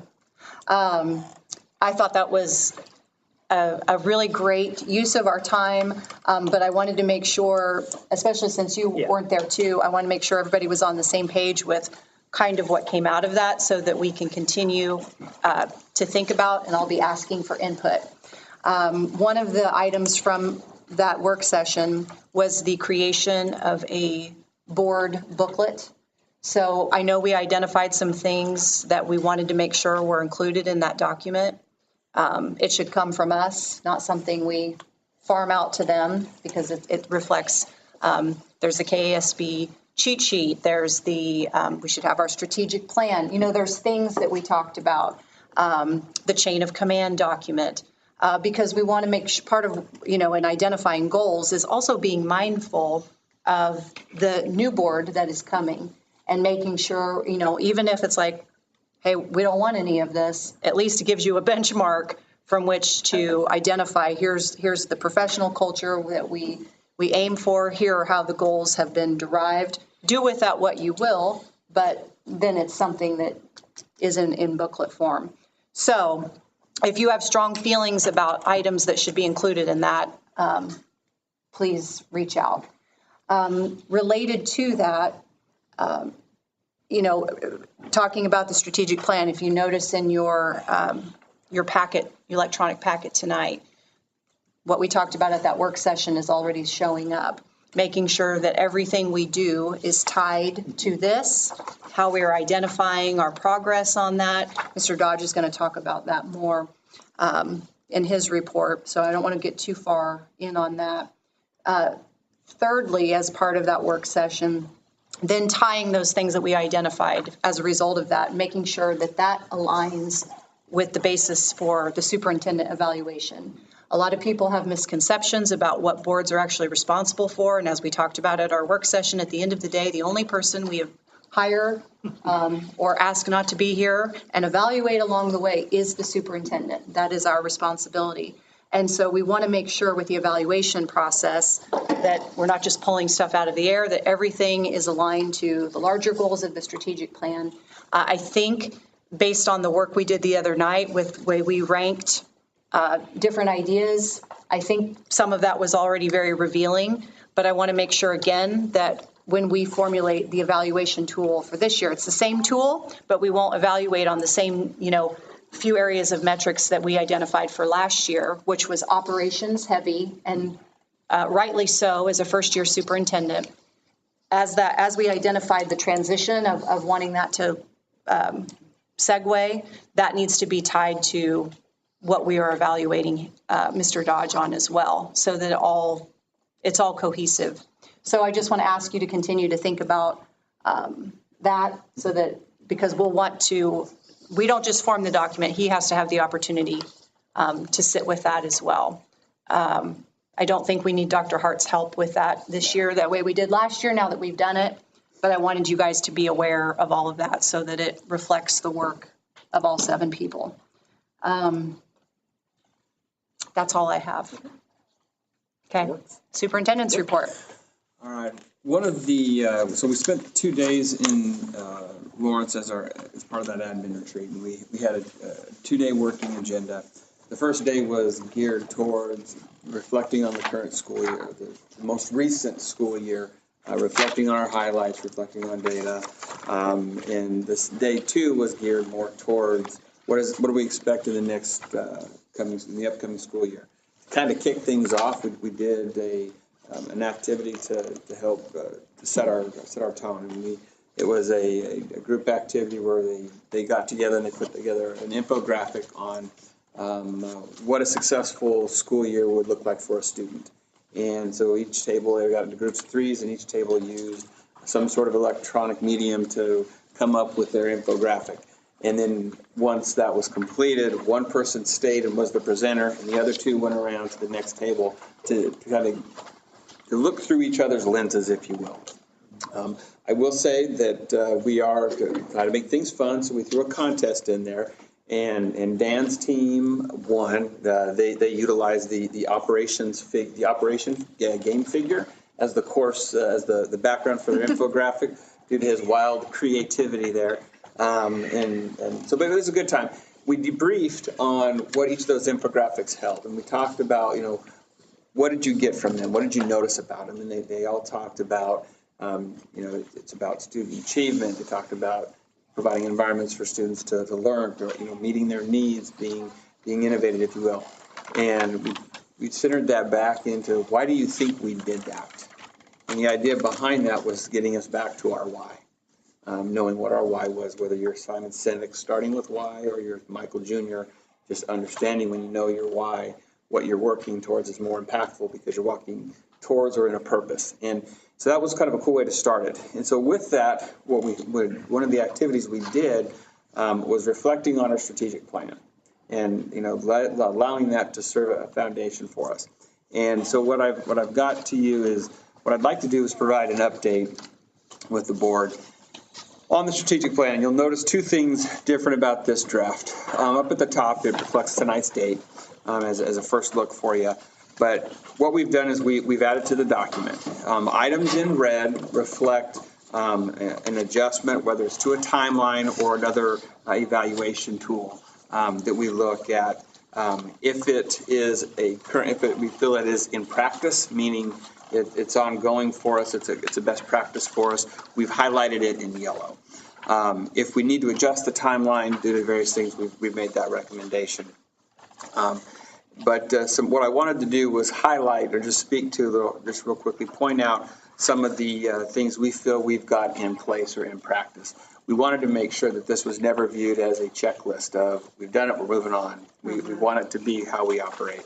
And so the first one there is connected to preparing students for success. And one of the items there was to develop and implement additional ways to support and strengthen trusting relationships between students and staff, among students and among staff.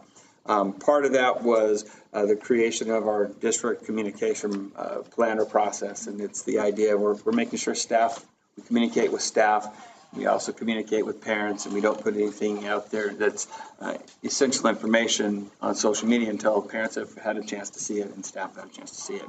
The channels of communication that were developed at the beginning of the year in terms of trying to get back to the most essential level of the issue versus, circumventing and going to the top. And so that was one item there that we felt was in process. We've adjusted some timelines as well here in target area 2. But more specifically here, I wanted to talk about and this is the supporting the needs of students and staff in terms of additional ways to engage staff in planning and decision making. We've issued a couple of surveys this year to get student perspectives, whether it's from CTE or the food service side of things. We're really trying to have our students provide a voice in terms of the decisions we make. Some things that took place, it's also within our board agenda, which it's tied in there, celebrating student successes. We've had letters written to us on various occasions with some ideas. Developing additional ways to ensure students and staff have fun and build a team atmosphere. The family engagement nights that took place at the elementary schools were wildly productive there. The 2 activity nights that they did over at the junior high and bringing 6th grade students into that culture and that family, I was able to be part of one of those events, and it was awesome. The kids had so much fun. And you saw kids from, 8th graders, hanging out with 6th and 7th graders. And it was cool to see that connection. And then that also spills over into the activities and the games. I mean, when you give kids an opportunity to get together and have fun, their relationships were built there. So it was also cool for the staff to interact with the kids in a fun environment versus in that school environment. Developing more processes for check-ins with students. This has been something that has been in place, and that our administrators are reporting that it's going well. In terms of providing more choice-based options, we've got more options that we're putting in place for the next school year in terms of our course offerings, whether it's CTE or what Derek had proposed this year for creating more elective opportunities for students. Moving on, this was a long section here, I'm noticing. Reviewing and updating the school-wide expectations and behavior supports. They've been doing this. The Medal of Honor over at the junior high has been very productive there, as well as the behavior points to earn activities. I was able to go over to Bench's office one afternoon, and I got to watch some junior high kids cash in their bucks or their rewards, and it was pretty cool. And the other side of it wasn't just the ideas of what they were getting, whether it was trying to, Bench saying, okay, what do you want from lunch Subway tomorrow? But all the way through, there's a really cool hat. And I was asking him, where are you, how do you accumulate this? He's got people that just, know that he's doing this. And so they'll drop off items. There are things that he encounters and gets that he's adding to it. And you can just see the kids' excitement over there where that's taking place. So they're excited, and then you kind of read the office referrals, so their evaluation is reduction. The idea behind that is we're trying to reduce the office referrals. So have you looked at any of that data to know that that's working, or are we still kind of in that? Informally from the office referrals, we talked about that. Your numbers from last year to this year? Well, I mentioned it like this past year.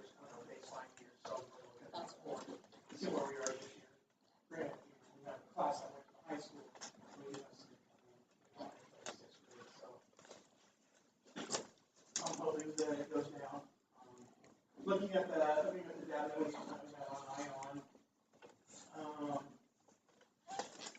Some teachers will post things, but the kid didn't have really got referred to the office, so we didn't mark it on there.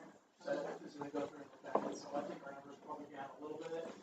But even with teachers, I mean, we do a lot of redirects. A lot of times they just post it on there. This is a new class. Maybe consequence or redirect. I was just curious how you're measuring. Yeah, if, just being intentional, I guess. yes. About we're doing this because this is how we know it's working. Yep. Considering the value of breaks, that's something that they're working and building in. The indoor recess there, the opportunities to access a cell phone that's their currency in many cases. At the high school, their teachers are leveraging opportunities for the cell phone to be a part of the instructional practice in some meaningful situations there. Considering ways to offer additional food choices, we just heard a presentation tonight on that. And that was something that we had marked as a 24 item, but I went ahead and moved that up to 23 in terms of the quality of work that's already occurring there. I feel like we're on a pace to see those processes be applied there. Engaging in school activities, encouraging participation in new or available clubs, including and not limited for sixth graders. This is something that they're working on over there at the junior high. They've talked about that. Providing opportunities for sixth graders to come to dances has taken place this year. They feel like we've got some of that in place there. Determining ways to involve alumni, partners, and businesses. This is one where I think the bond process itself allowed that to happen, but I'm not satisfied as saying that that's where I want it to be. There are things that are running through my mind in terms of what can we do to engage our senior population. You know, what are some ideas that we can do to have them come in and be part of the experience. We do some really cool things at the high school when we're going over to Vintage Park. And giving some of those partnerships. Our preschool goes over to Vintage Park and does some interactions that are there. But for my end of things, for me, I want to also be doing some of those things to get out there. So some of that started with the bond, and so the process is there, but I don't want it to stop there. Developing additional communication from schools and families. That goes back to leveraging our social media. In the variety, they had to convince me that we were doing that, that we're in the process of doing some of those things, because we have been leveraging Facebook. And I went back through our Facebook page and the pictures items that we're seeing. We've got a lot of really cool activities that are taking place. We are very fortunate to have a staff that understands how to leverage social media to share the stories of what's taking place. And I can tell you it can be a full-time job sometimes sharing from the different pages because we have so much good stuff going on that's there. Additional ways to engage families in the communities. This one here, our tie for this one was the implementation of a new district mass communication platform. And that's something that we're working on studying. Kay has mentioned that before, trying to come up with something that is more consistent so that we don't have communication in fragmented ways, that we have something that's more localized there. Expanding upon the welcoming environments and interactions. This one here, so we gave a parent survey, for lack of a better term, it's a parent satisfaction type survey, and it's an opportunity there. One of those, parent engagement survey, that's what it was called. Family engagement survey. I'll get it right on the 8th time.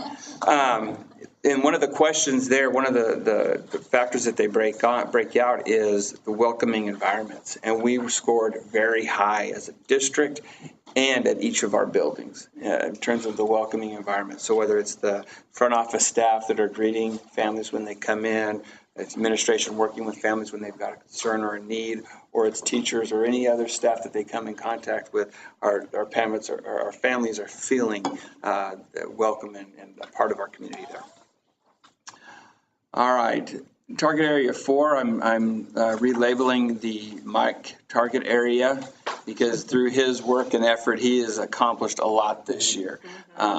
Whether it's, so we've got the bond exploration piece that was on the first item, and he's already mad at me because I brought his name into this, but he's got 3 items that he took that were on there. 2 of them, or one of them, excuse me, was we were looking at trying to take on next year, but he's already, through necessity, applied it this year. So he's analyzing the cleaning procedures that we're using within the district, and it's part of that ongoing review that he does. He's developing current and future preventative maintenance schedules, trying to come up with a vision or a process that a lot of what you saw in that capital outlay plan is through his vision and guidance and feedback there. And then trying to engage students in the community, discuss ways to be accountable to our facilities, offering to hire students to be part of his crew. And number one, give kids an opportunity to work is so important, I think. And it's been cool. He's got, how many students do you have on your staff now? He's got two students. And I can just see that being a huge asset. And he's also been working with the clubs, offering if they'll come in and help clean up after a game, that we can then provide some funds back to their club. Do you off the top of your head know how much we paid back to clubs this year?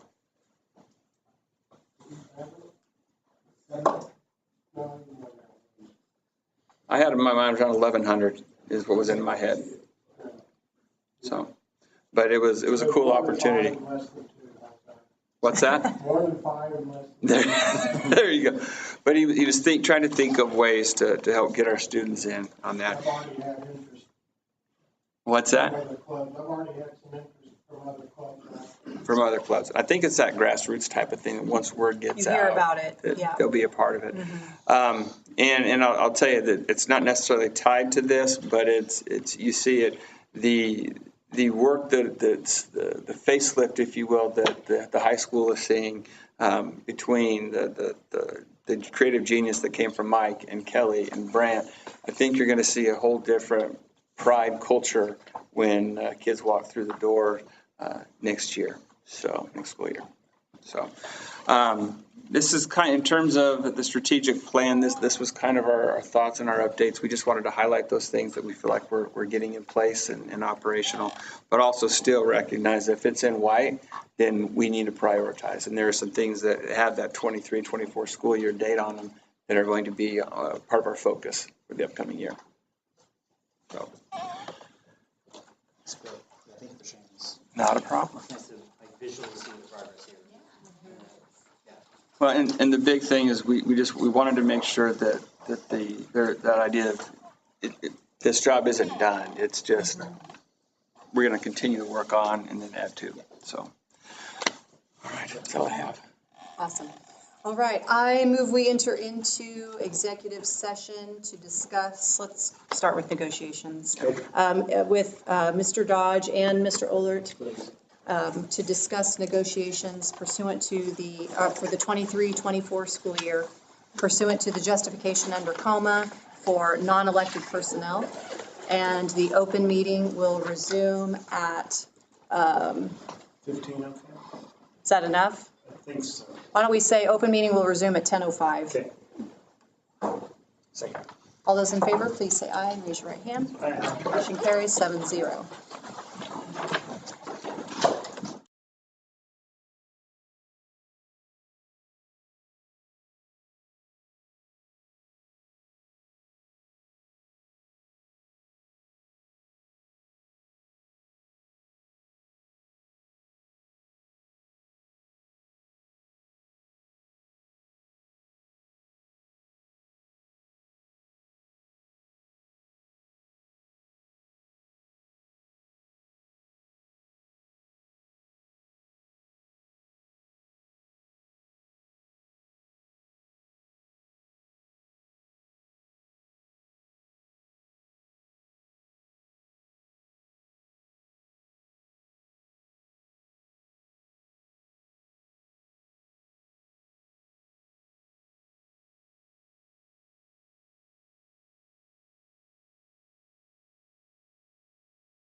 Call the meeting back to order. I move we discuss a confidential student matter with Mr. Dodge related to the exception under COMA relating to actions adversely or favorably affecting a student. And the open meeting will resume at 10:11. Second. All those in favor? Aye. Motion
We actually realized we didn't need the fourth one. Okay.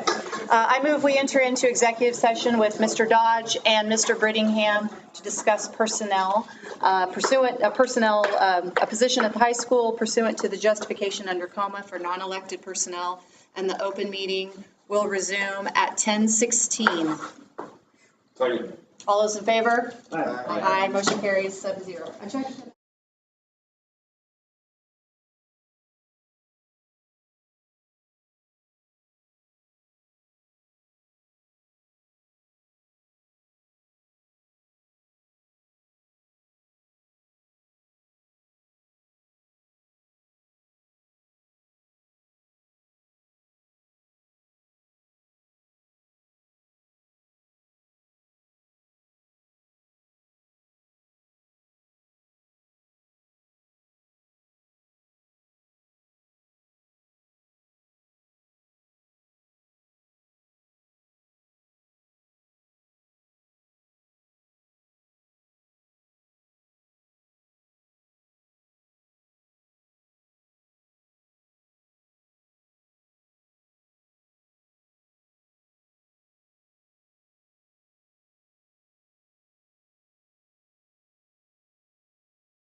right, we'll call the meeting back to order, and we have the personnel report before you for approval.